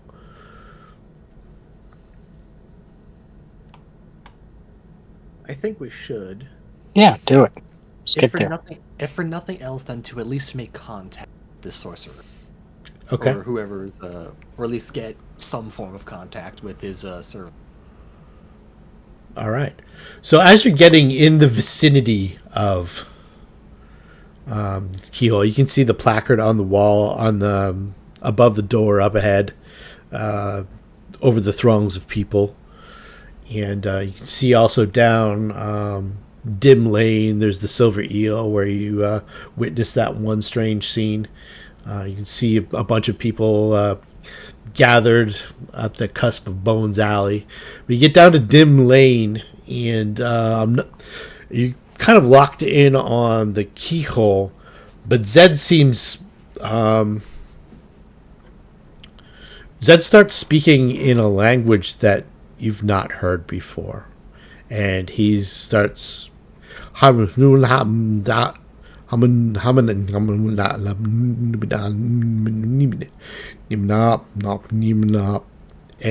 his eyes roll back into his head, and he kind of almost like buckles right pretty much at the intersection of Dim Lane and Carter Street. I say hot black coffee. I don't get it. This happens. He's just about to fall. Well, Who is? Zed. Try. I guess Bakai will. catch him. Yeah, Bakai will definitely Yeah, catch him. catch him. Does Bakai? You're not 100% lucid. You're not out of it right now. If I'm unconscious, Okay. or then she disappears. Okay. Let's see if I have the feat that delays that.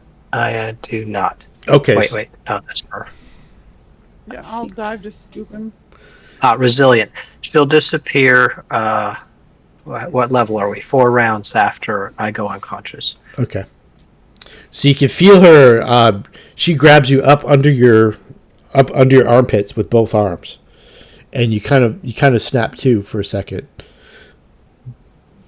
All you can see in your mind's eye, before you actually see anything, is the sign that says dim lane, and then you come around and you feel nauseous, but you don't vomit, and you're conscious, and your hands are shaking a little bit. Do I know what I said? You don't know what you were saying. You do remember the sign that said dim lane in your vision. So there's some catalyst here that's causing the madness in the city. Is there any temples or anything nearby? Not that you know of. There's a tavern called the Silver Eel, but you kind of collect yourself. I'm all good. People, It's all fine. yeah, people are kind of brushing around and stuff like that. It might take you like 20, 30 seconds to really get your faculties back. That felt almost like an intrusion. And you feel you have like a tactile presence with your weird. Yeah. I mean, It feels an warm. emotional bond. It feels warm again, and it also feels joy. Joy.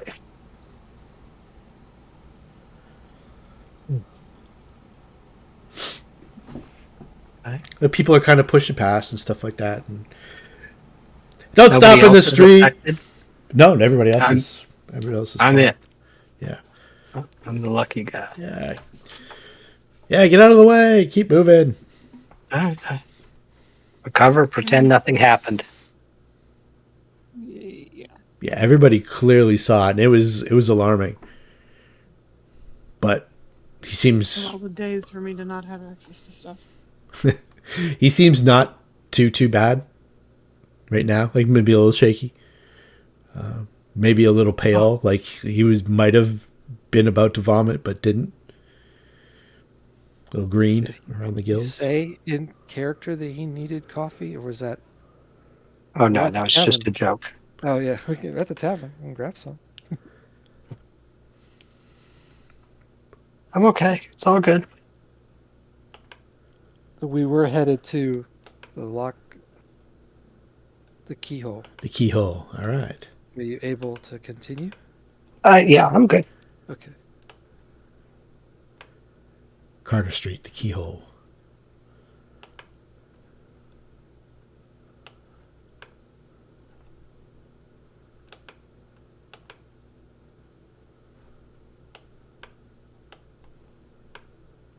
I don't think there is any doors or anything like that. I don't think I drew any walls on there or anything, so feel free to.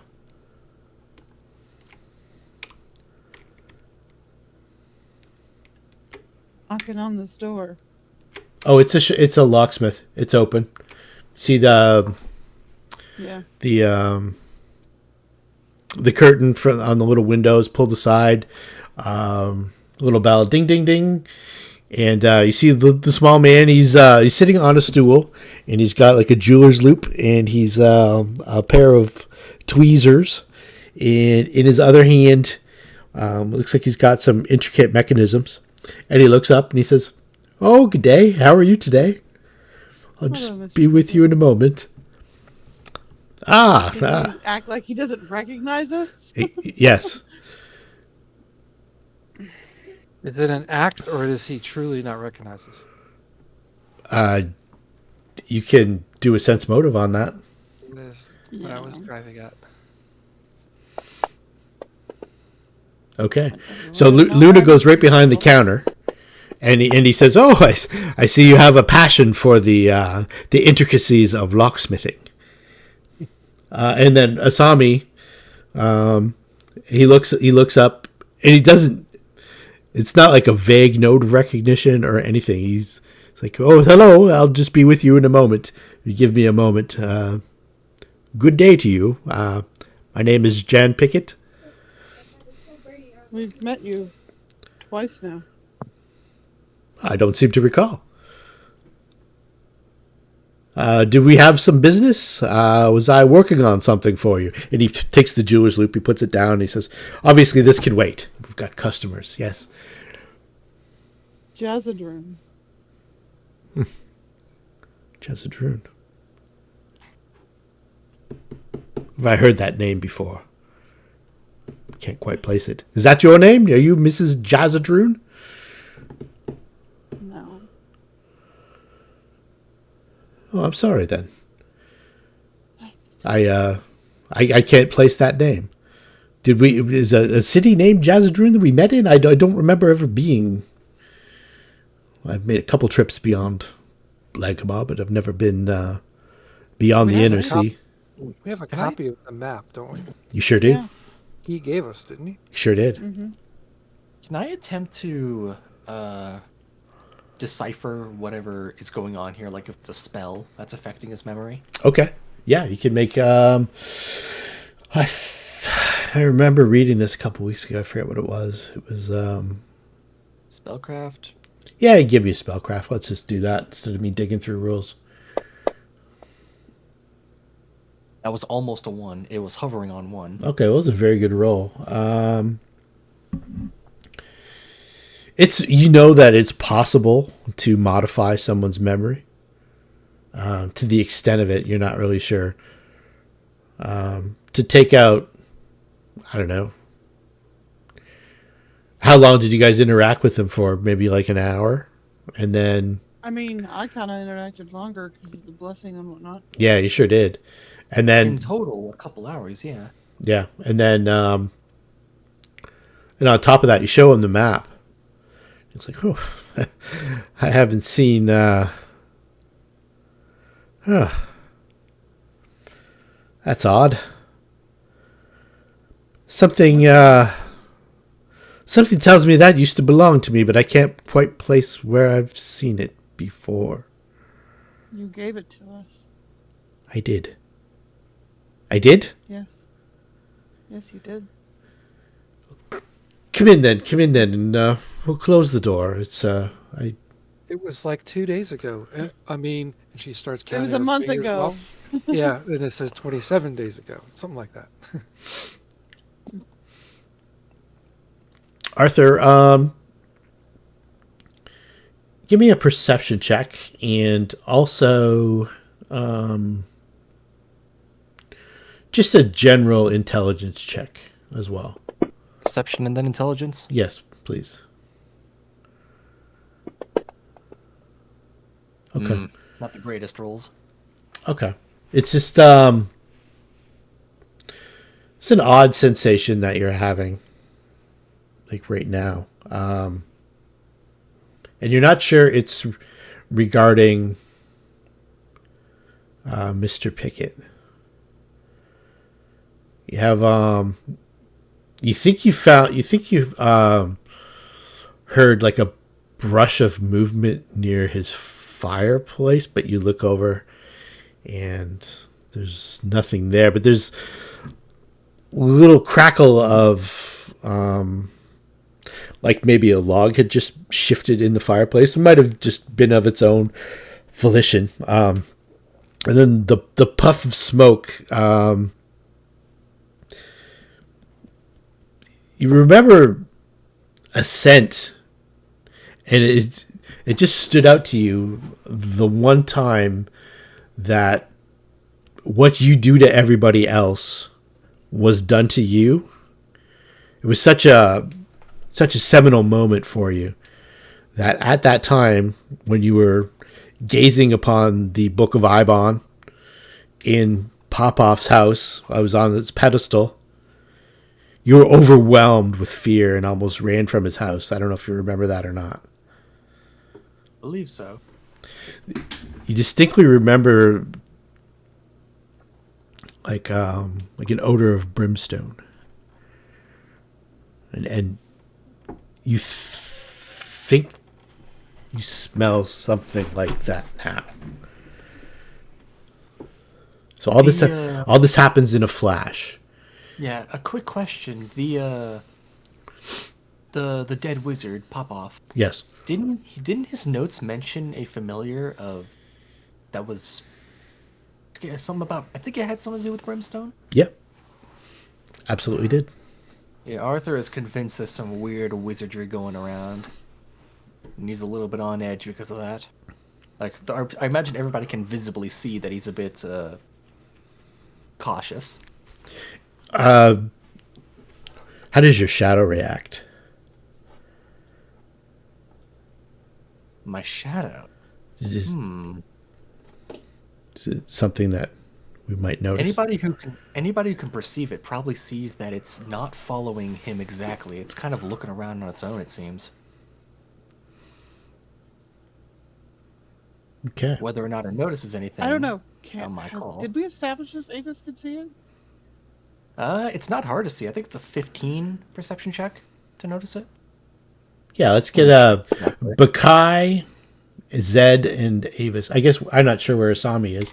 Asami's It's a wisdom check, technically. okay. I didn't move myself in. Just a flat out wisdom check, huh? Okay. Yeah. Yeah. Creatures that succeed on a wisdom check, an additional perception check may be required based on conditions, can tell the sign of wickedness that cannot be concealed. Okay. In you? It's kind of weird because I can kind of sense evil. Needed a Yeah. 14 Again, or 15. I got a 14. Yeah. Yeah. I Zed feel like perception would be perfectly fine to see it. Zed senses it for sure. Zed's on edge. He's got he's like a tuning fork for the I'm awake. I'm awake. yeah, he's like a tuning fork for the occult right now after his experience. So what are you saying? I sense You a sense shadow, or I sense Arthur's shadow is behaving on its own volition, maybe trying to sense something. Yeah, his shadows already always looked a bit strange and even monstrous under certain lighting conditions, but this is where it's explicitly acting weird. Yeah, you've got the it's daylight in here, so it's not the greatest place to exhibit it, but you've got the fire behind Arthur casting a shadow beyond, and what would clearly be in front of him, it's kind of darted off to the side, almost touching you of its I'll own. resist my cat-like urges to pounce on it. Step on it. Hmm. And Jan Pickett says, "This is most peculiar. I haven't been feeling myself the last several weeks. My memory's been betraying me at odd times, but this seems more than that of an troubles of an old man. What brings you what brings you here today? You're not here to rob me, I hope. No. Can we recite the thing that we heard? What thing did you hear? The thing in the dungeon, the riddle about visiting this guy. Oh, You okay. want to recite that aloud? Yeah, Yeah. You know what? just say it. I think it was you specifically that heard it in your head, as in addition to outside of the room. So, And I recite it. I just stand there and recite it, looking at him, locking gaze. all right.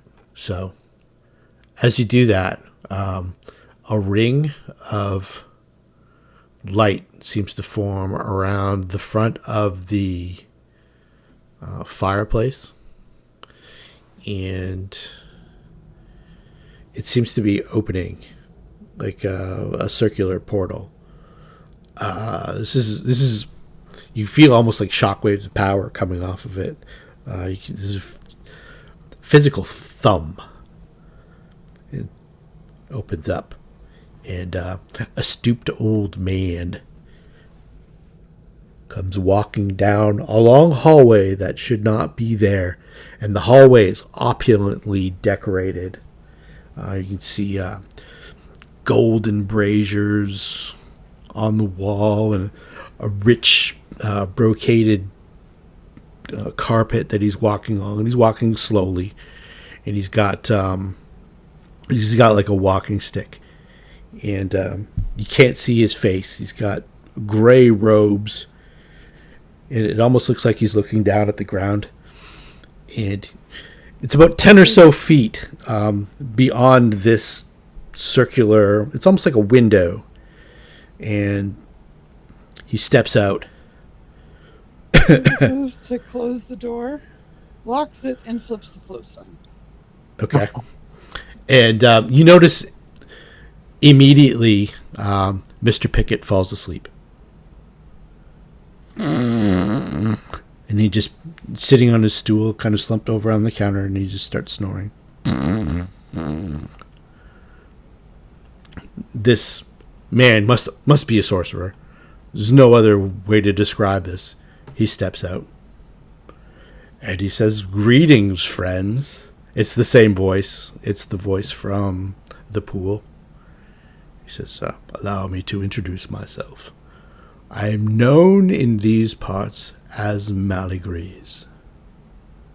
I believe you," he points over at Luna, "are experienced." Oh, okay. Did you run away, Luna? I want to. Okay. I want to. I'll see what he says. You guys can make a spellcraft check, specifically Luna. Just Luna or any of us? Any of you. Yeah, you guys are all wizards of sorts, so. Most of us have, in fact, all of us have magics. Yeah, I don't know if Avis would recognize any of this. Yeah. So. It's definitely an extra dimensional space that he just walked out of. Yeah. Okay. My class is sorcerer. I better learn. The sorcerer better learn the sorcerer stuff. I mean, that much you figured, but this magic is outside. Yeah, this is heady stuff. Yeah, the memory modification earlier, and then there's this. Spellcraft didn't get us so much, but dramatic entrance, Asami got all over that. Nailed it. Okay, and he pulls back his hood, and he's wearing a ceramic mask that is. It's painted in white and black lines that are circular, that kind of go in concentric circles into the middle. His voice doesn't sound like it's impeded at all by the mask, and he points at Luna, and he says, "I believe you may have come here specifically to see me. You don't look so well, my dear."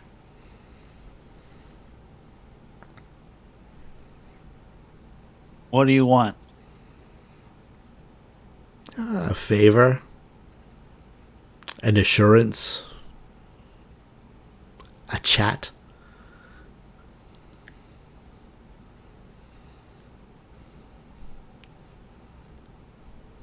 Keep talking. I can make your trouble go away. Of course, it is me who sealed the portal behind you. It is me that encouraged you to go in, and you survived and thrived and made your way back out. I am quite impressed with a lot of you. He says, he looks over at Arthur and he says, specifically, I know several who would be interested in you. But I believe you, young lady, could use my assistance. Do you want me to relieve you of your troubles?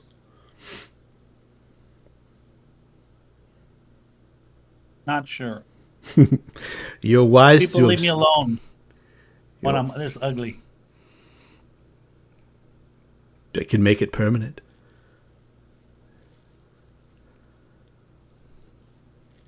You don't want to fade away, though, do you? You have so much more to do.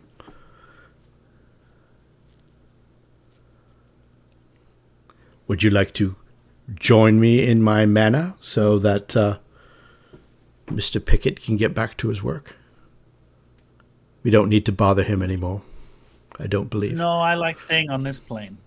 You don't want to visit my mansion? I think we ought to go. We've got some people that need to be relieved of. Plus, there's a potential boon. Well, the last time we walked through a portal, we didn't come out of it for 30 days. Oh, I can. There's no what? Should probably bring some food with us, huh? He says, "You don't need to worry about that. This is all the amenities that you could wish for, and I promise not to keep you overly long." 4 hours max, please. Oh, we'll have you out in 2. Okay, if everybody wants to go. Yep. All right. Avis is going to leave a couple coins on poor Janet's Pickett's Okay. table. Alrighty. I'll mark them off. So you enter in through a doorway.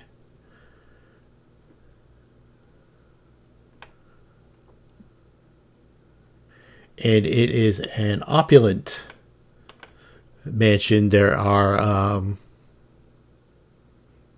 You brought Janet Pickett with us? I think that was an accident. what's that? Pickett's You here. brought Pickett with us? Oh, did I? Oh, that's because I had him as friendly. Well, we'll just delete him from the. I didn't know if you guys were going to kill him or not.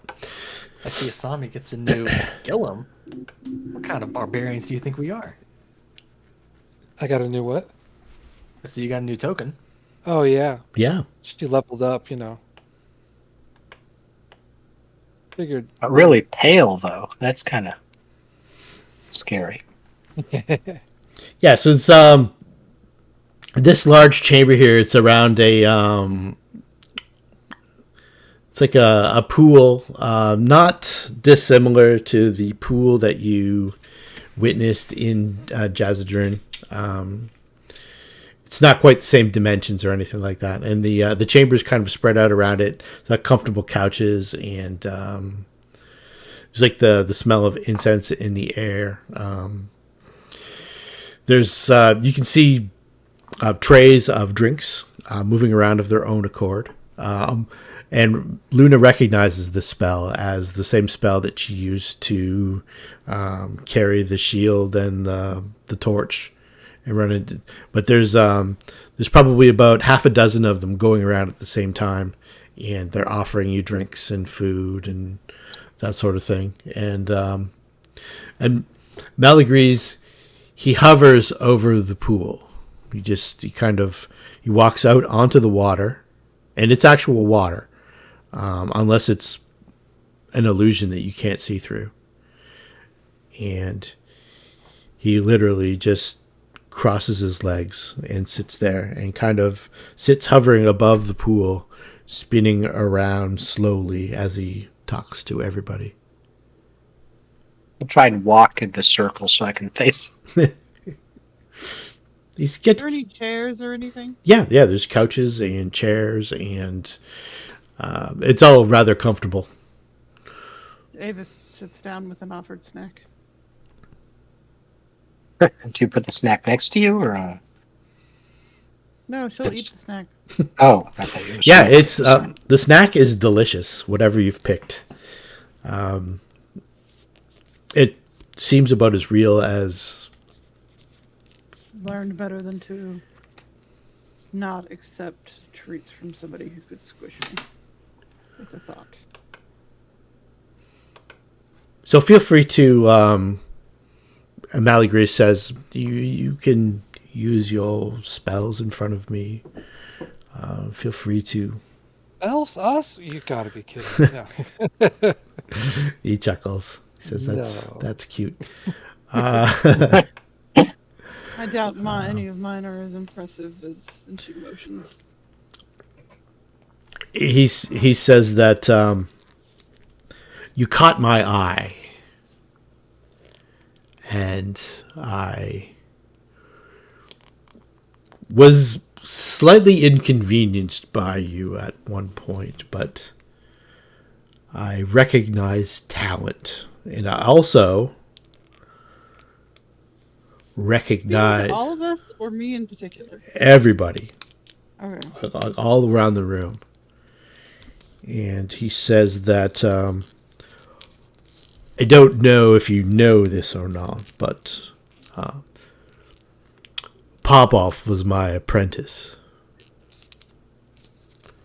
And his untimely demise has led me to you. Fear not. The usurer has told me all that I needed to know. And I know that your connection with my former apprentice is strictly perfunctory. You did not cause his death. You did not do anything untowards. I do not cause any blame. But the usurer procuring that book for him set into motion a series of events that is troublesome for my guild. Being what we are and who we are, we could crush it. Or we could see who among you stands out.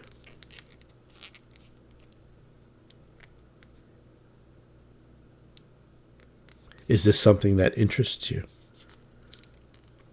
Didn't we return the book? You gave it to Shilba of the Eyeless Face.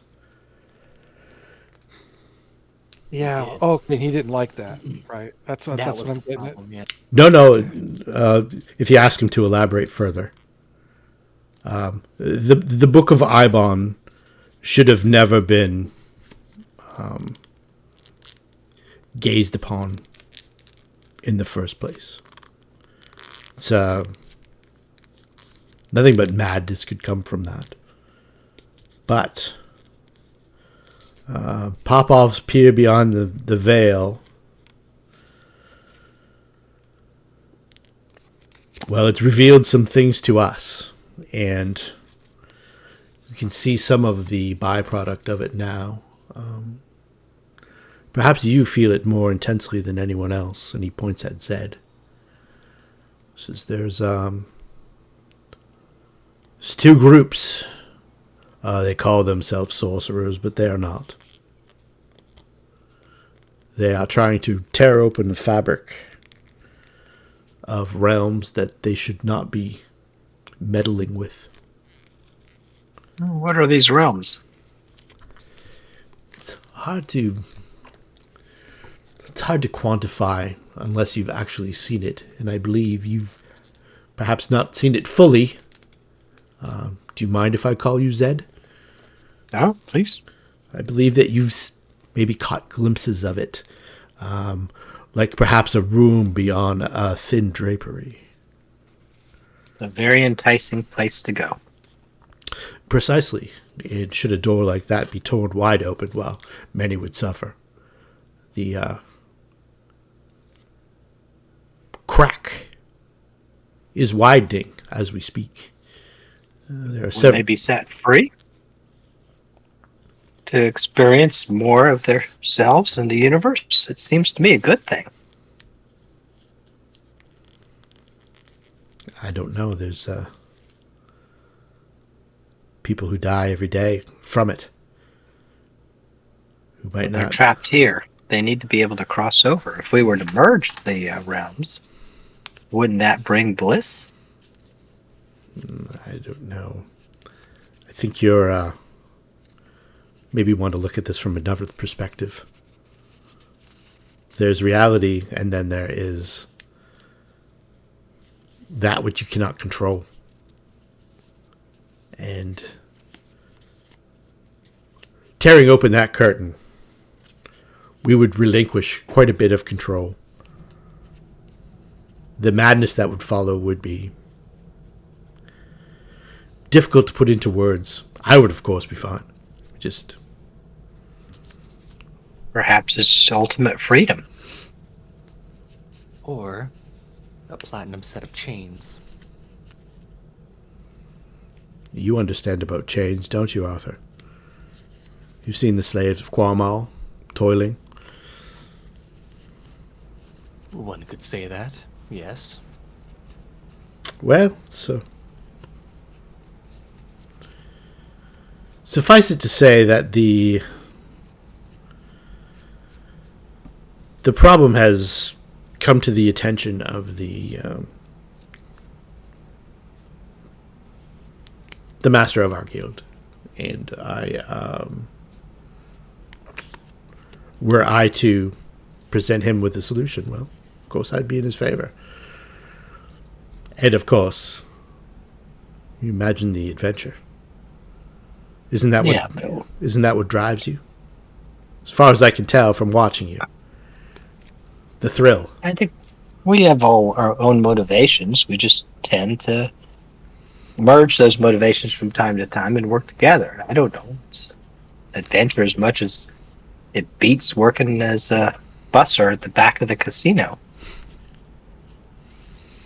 Well, what would you offer? We're open. I mean, but we're not going to compete against each other, which is what sounded like you were saying. As one of us rises, I mean, we're kind of working together, except for the wizard over there, and I point to Luna. well, the rising tide, it lifts all boats, is sort of what I'm getting at. Should one of you become one of us? Again, I look at Luna. So is this a guild of magic? It is. So the sorcerers, you know of them. To pretend that you don't is folly. I Oh, was I'm under not the saying impression you you only took men into your ranks. We do. I doubt the sorcerers are interested in my types of magic. No, we are not. But Hey, this goes back to eating her like whatever. But should you be able to operate with impunity, not have to worry about guild condemnation, wouldn't that be a boon? I tend to operate within what my god allows. Your magic is, although interesting, it's quaint. I glance at Asami and I glance at Luna, and I said, most of our magic in the group, in fact, now that I look at it, it's half or more female. Oh, don't get me wrong. I know that there's many of the fair sex who are as powerful as any other. Yeah, but we also have the females. I don't make the rules, but Asami says she just assumed that the somatic components required the use of her cock. The third hand. yes, the all-seeing eye. The mage. Sees nothing. All right, you're recording this. Moving on. If the if one of your members were one of our members, then we would be more likely to look the other way at claims of wizardry. You're offering us many boons, but I don't see what exactly you gain out of this. You claim that you can crush whatever problems you have already. Is it simply new talent that you're looking for? Exactly. There are, from what I can tell, at least 3 groups of sorcerers at play here. There is yourselves, you don't consider yourself a cult or an organization of any sort, but you must admit there are 5 of you, and you're in your own way reasonably powered. Sorcerer by blood, but not of guild, yes. I would agree. There are others. There are ones who call themselves They Who Hear. They are currently at work in the neighborhoods around the shopkeeper of Mr. Pickett. Perhaps you've been experiencing some of the...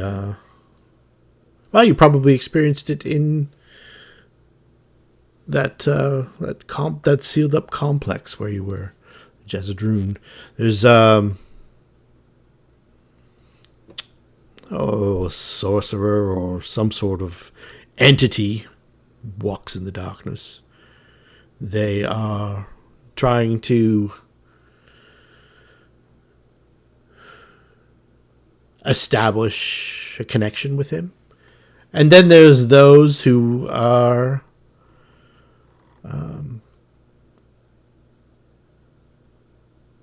servants of the spider, they are called. They are fairly new to the street of the gods. There's something at play there, something extremely dangerous. The fabric of reality is not what it was. When he talks about these other groups, is that something a knowledge local would like? Well, maybe, but it's the knowledge local is something that maybe if you spent some time investigating it.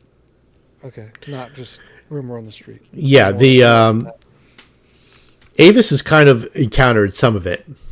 She's kind of got the aftermath of the people who don't want to go to sleep because of the nightmares. And you kind of got the vibe that was the this Brotherhood of the Spider, whatever that is. Something to do with something to do with dreams. And then there's the Speaker in the Darkness. And you don't know if there's like a connection or something like that, but there are definitely groups operating outside of the purview of the Sorcerers Guild. And I guess if they gathered up all their members and then they hired a bunch of rogues, and they could sort it out. Or a gentleman like Maligreaves could present one of you as the newest member of the Sorcerers Guild if you proved yourself worthy. And then with the boon that comes with that, if you were friends with that person, then There's you only wouldn't room have for one. you wouldn't have to One of worry. Yeah, there's room for one. Popoff's membership, basically. So what task would you ask for us to prove our worth? I'll be watching.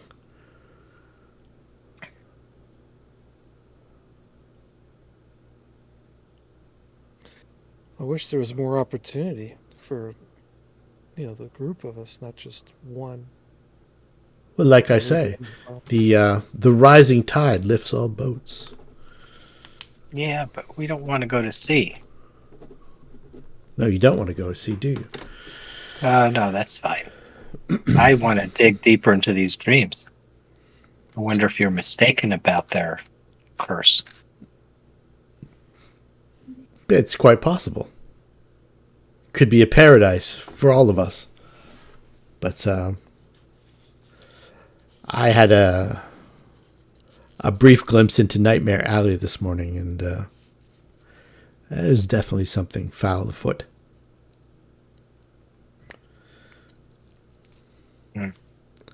Well, there's no reason.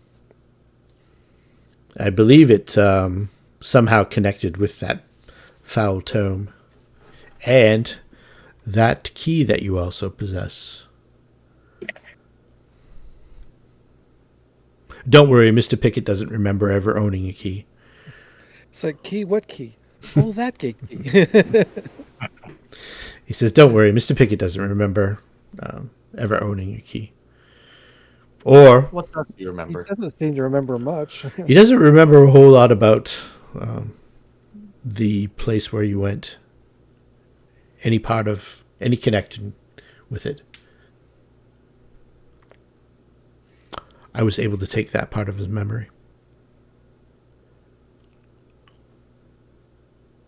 It's for the best. I don't want him to be haunted. He shouldn't be thinking about these things. He's a locksmith. He's not. He's a doctor, damn it. He's not a magician. So there's no specific task you're looking for any of us to perform. It's just a matter of being observed as we go about what we need to do here. Oh, you don't need to do anything. You can catch a ship to the jungles of Klesh for all I care. I was just presenting this as an opportunity. Well, it's can you help? You mentioned with the curses and such that people are suffering. Absolutely. Specifically with Luna, right? Absolutely. Yeah. If you'll come closer, my dear. She goes running through the back. Ah! Oh, by the way, the opening, the door is closed now, so you don't know if you could exit this place or how to exit this place. Okay, we have food. That's fine. Do you want me to relieve you of the vanishing, Luna? It is a curse that my master perfected. So I'm in the guild? Not yet. No, none of you are. But should you do the city and myself a good turn, perhaps there will be extra consideration. Wow, that was a very platitudian statement. You might as well take the cure. I mean, we can always set our direction later, but or you he can- seems on the same path. Or you can struggle against it on your own and hope it goes off. I need to understand consideration and future and watching. Well, I see. I'm Okay, like- let me be plain in my language then. You have been telling everybody who you've met that you are a wizard, and I can see that plainly you are. That's true. It is a It's one of your truth, favorite activities, right next to burning large. but it is also a strictly controlled commodity that you are engaging in, and I got those your attention. Abs- So what I was trying to do succeeded. absolutely. Checkmate. Normally, though, So let me in the guild. I'm afraid that this is not possible. If I was the guild master, I would consider you the most strongly of all of these, except perhaps Arthur. You two have the greatest grasp of raw magical energy that I have seen in quite some time. Much more powerful than Popoff in his rawest form. He was more studious than you. He had more years under his belt, but you and Arthur have a gift. Yeah. Were I able to, I would take you both as my apprentice, and whoever survived could join me in the guild. But you don't want to fight amongst one another. I don't see why you would. I'd prefer not to. Though if I were to fight, I wouldn't lose. I'm a wizard.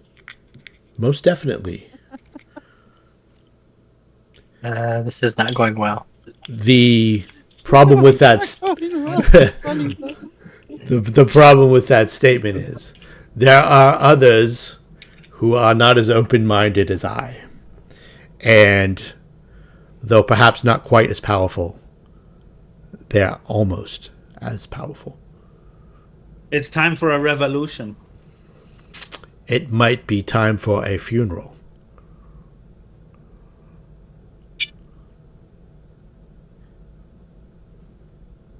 Or perhaps we wait, and if I ever rise to these ranks,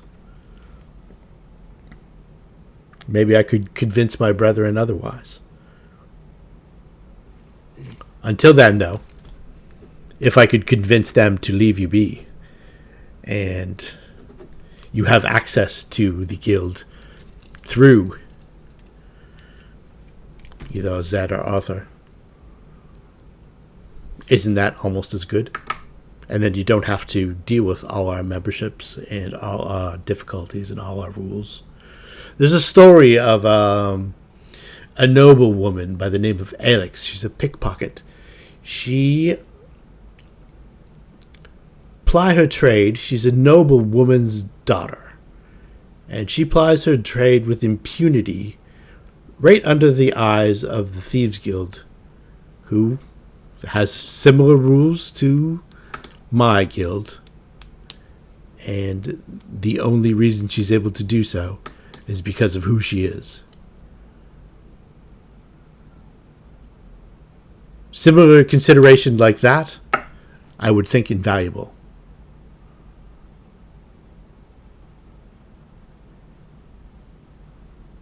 I can definitely see the value in such a thing.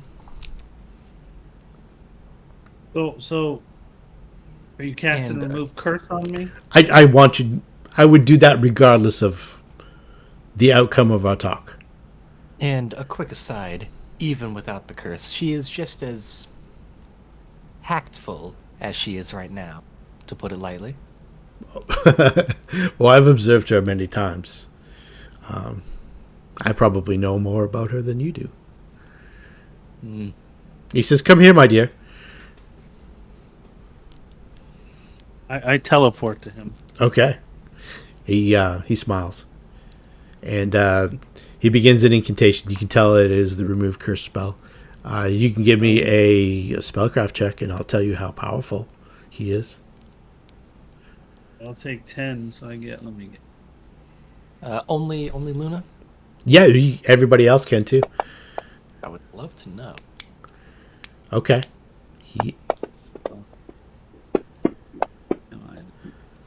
Oh, Luna.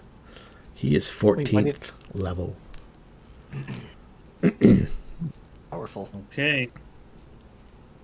You're in right now a mage's magnificent mansion. That may have some sort of other capacities as well.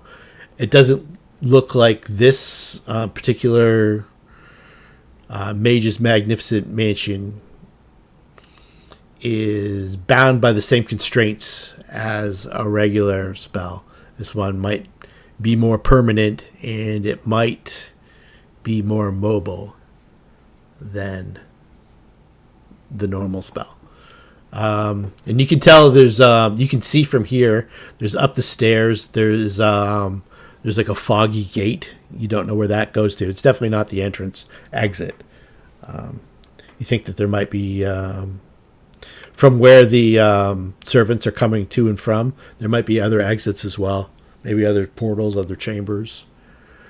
You would imagine that this gentleman's probably not quite as powerful as Dingabel or Shilba, but he's probably in the same neighborhood. But we've definitely pegged him as a sorcerer as opposed to a wizard. No, he's definitely a wizard. Well, the guild, the Sorcerer's Guild isn't just sorcerers. Yeah, it's I know, but wizard. I was under the impression that he was a sorcerer. No, he's definitely a wizard. Okay. Yeah, he seemed the intelligent type. His name is Maligrees. If anybody had spent like any period of time in Lankhmar, that name might be known, but it's not like something that he kind of trumpets around. So it'd probably be a pretty stiff knowledge local check. If Luna's digging around a lot. Like if she wants to make a knowledge local check, she could do that.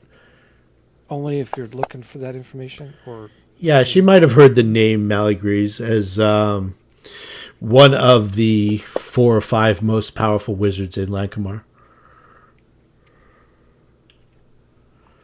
I have no idea who this person is. No, you have no idea, but Luna goes off and does her nighttime ramblings, and she's invisible a lot, and she's digging around places that she probably shouldn't be. And she's heard the name whispered, Malagries. It's not the name. It's not the name of somebody who's looked for. It's usually when you hear the name Malagries, it's too late, and it's not someone that you want to deal with.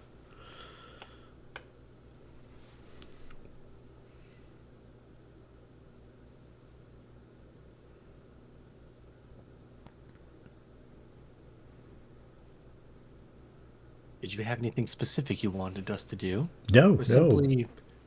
Carry on. I'm quite entertained.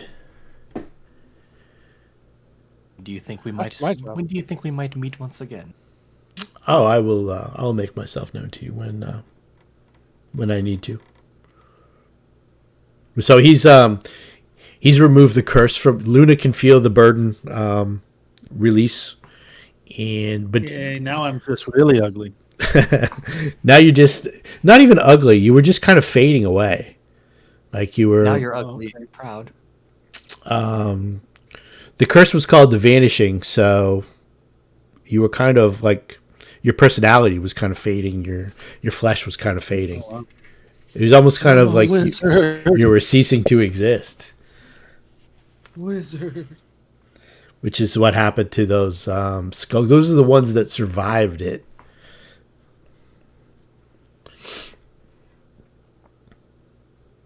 He says the streets of Lankhmar will be chaotic for the next period of time. Enjoy yourselves. Is there anything we can do to remedy the issue that's happening in the streets? Or help? I'm sure you probably could. Well, I meant with the dementia that's going on. I mentioned my dreamer friend. He seems lost, and he's about to die, I think. Okay, so this is interesting. I don't know I don't know what you're speaking of. The true soul that saw the room before I did. You've lost me now. I'll recite the message. Okay. And I'm going to have him make a knowledge planes check. Let's see here.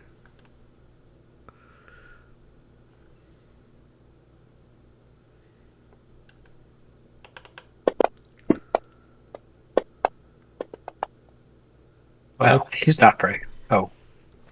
Okay. I see. Yes. Some sort of portal. In the city, you say, huh? Yeah.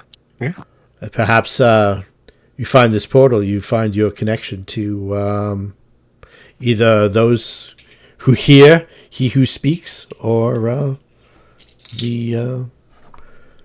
the dreamers, the Brotherhood of the Spiders. Oh. So you think this is all a curse and we need to approach the spiders and destroy them? Or... It's a shame, because it seems so promising. I don't know. You figure it out yourselves. But this is interesting. I have to. He was listening intently to the words specifically, and he says there is an individual in the city who knows these words. Oh yeah. Is this where might I find this individual? No, tell him. I see. I will. What would it be worth to you for me to relieve him of his burden, or do you want to watch things progress organically?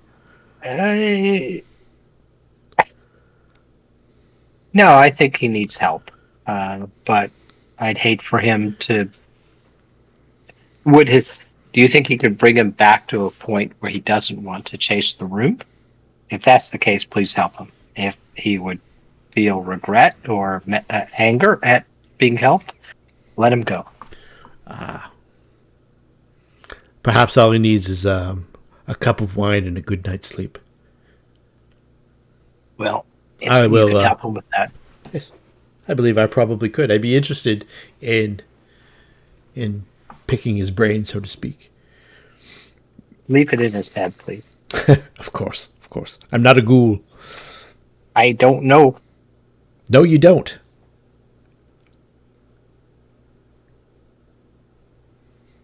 Well, this was interesting. I should get to that. I have several other things to do today. I'll grab a handful of macaroons and put them in my pockets. Thank you. Where would you like to go? Back where we were. Oh, Might be a good place. We don't need to interrupt Mr. Pickett. Maybe to the Church of IKEA. Absolutely, the Street of the Gods. I'm sorry, Ita. I was thinking of visiting that street soon anyway.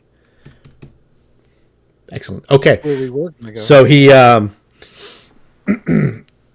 he stretches a little bit, and you can tell he's probably, by the way he's moving, in the wrinkles on his face and stuff. He's definitely human. He's definitely putting his cowl down. He's got he's kind of balding at the top. He's got white hair. It's very much Hulk Hogan-ish. He's got the U with the long hair. He's got a bit of a scraggly white beard. He looks wet, like sun weathered, like he spends a lot of time out in the sun, but you don't know where he'd be spending time out in the sun in Lankhmar. Just the way he moves and stuff like that, you can tell he's got some aches and pains. That all the magic in the world does not make you immortal.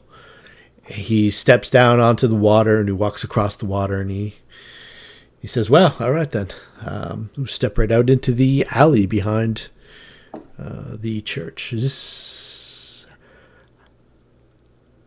a new day dawns upon the city?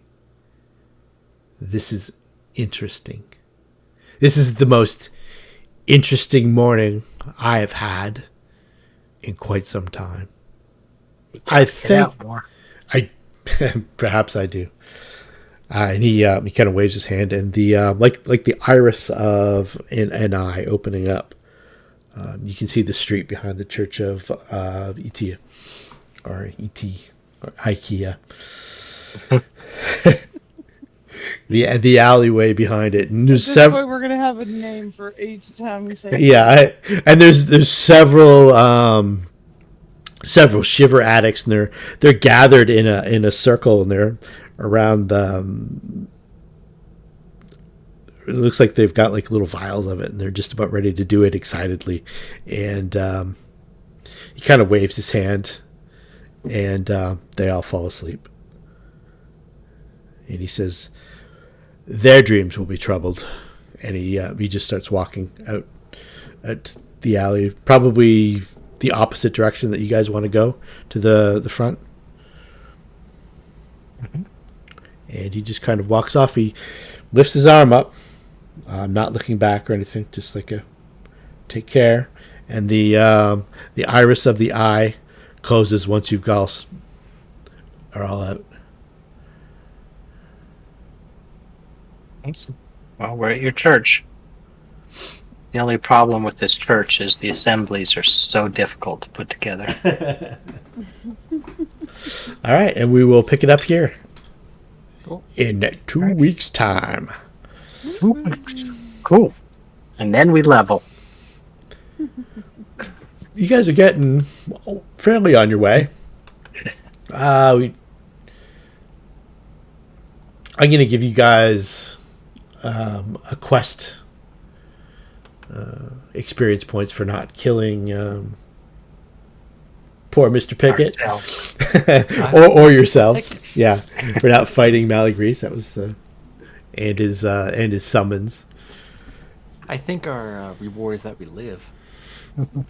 The I'll take XP. you notice too, Arthur, that when he exits the portal, something invisible kind of like perches on his shoulder, and you get that waft of brimstone again. Some form of invisible familiar. Yeah. Perhaps a devil. Or a demon. The demon? Likely some form of imp or quasit. Whatever horrid familiar he could bind to himself. Maybe the one that Popov left behind. I pet my weird. He's not talking about you. He's not talking about you. All right, good game, guys. All right. Yeah, it's fun. Yay. See y'all in 2 weeks. Catch y'all. See you in 2. Yep. Yep. Take care, everybody. All right. Looks like someone's going to become a sorcerer pretty soon.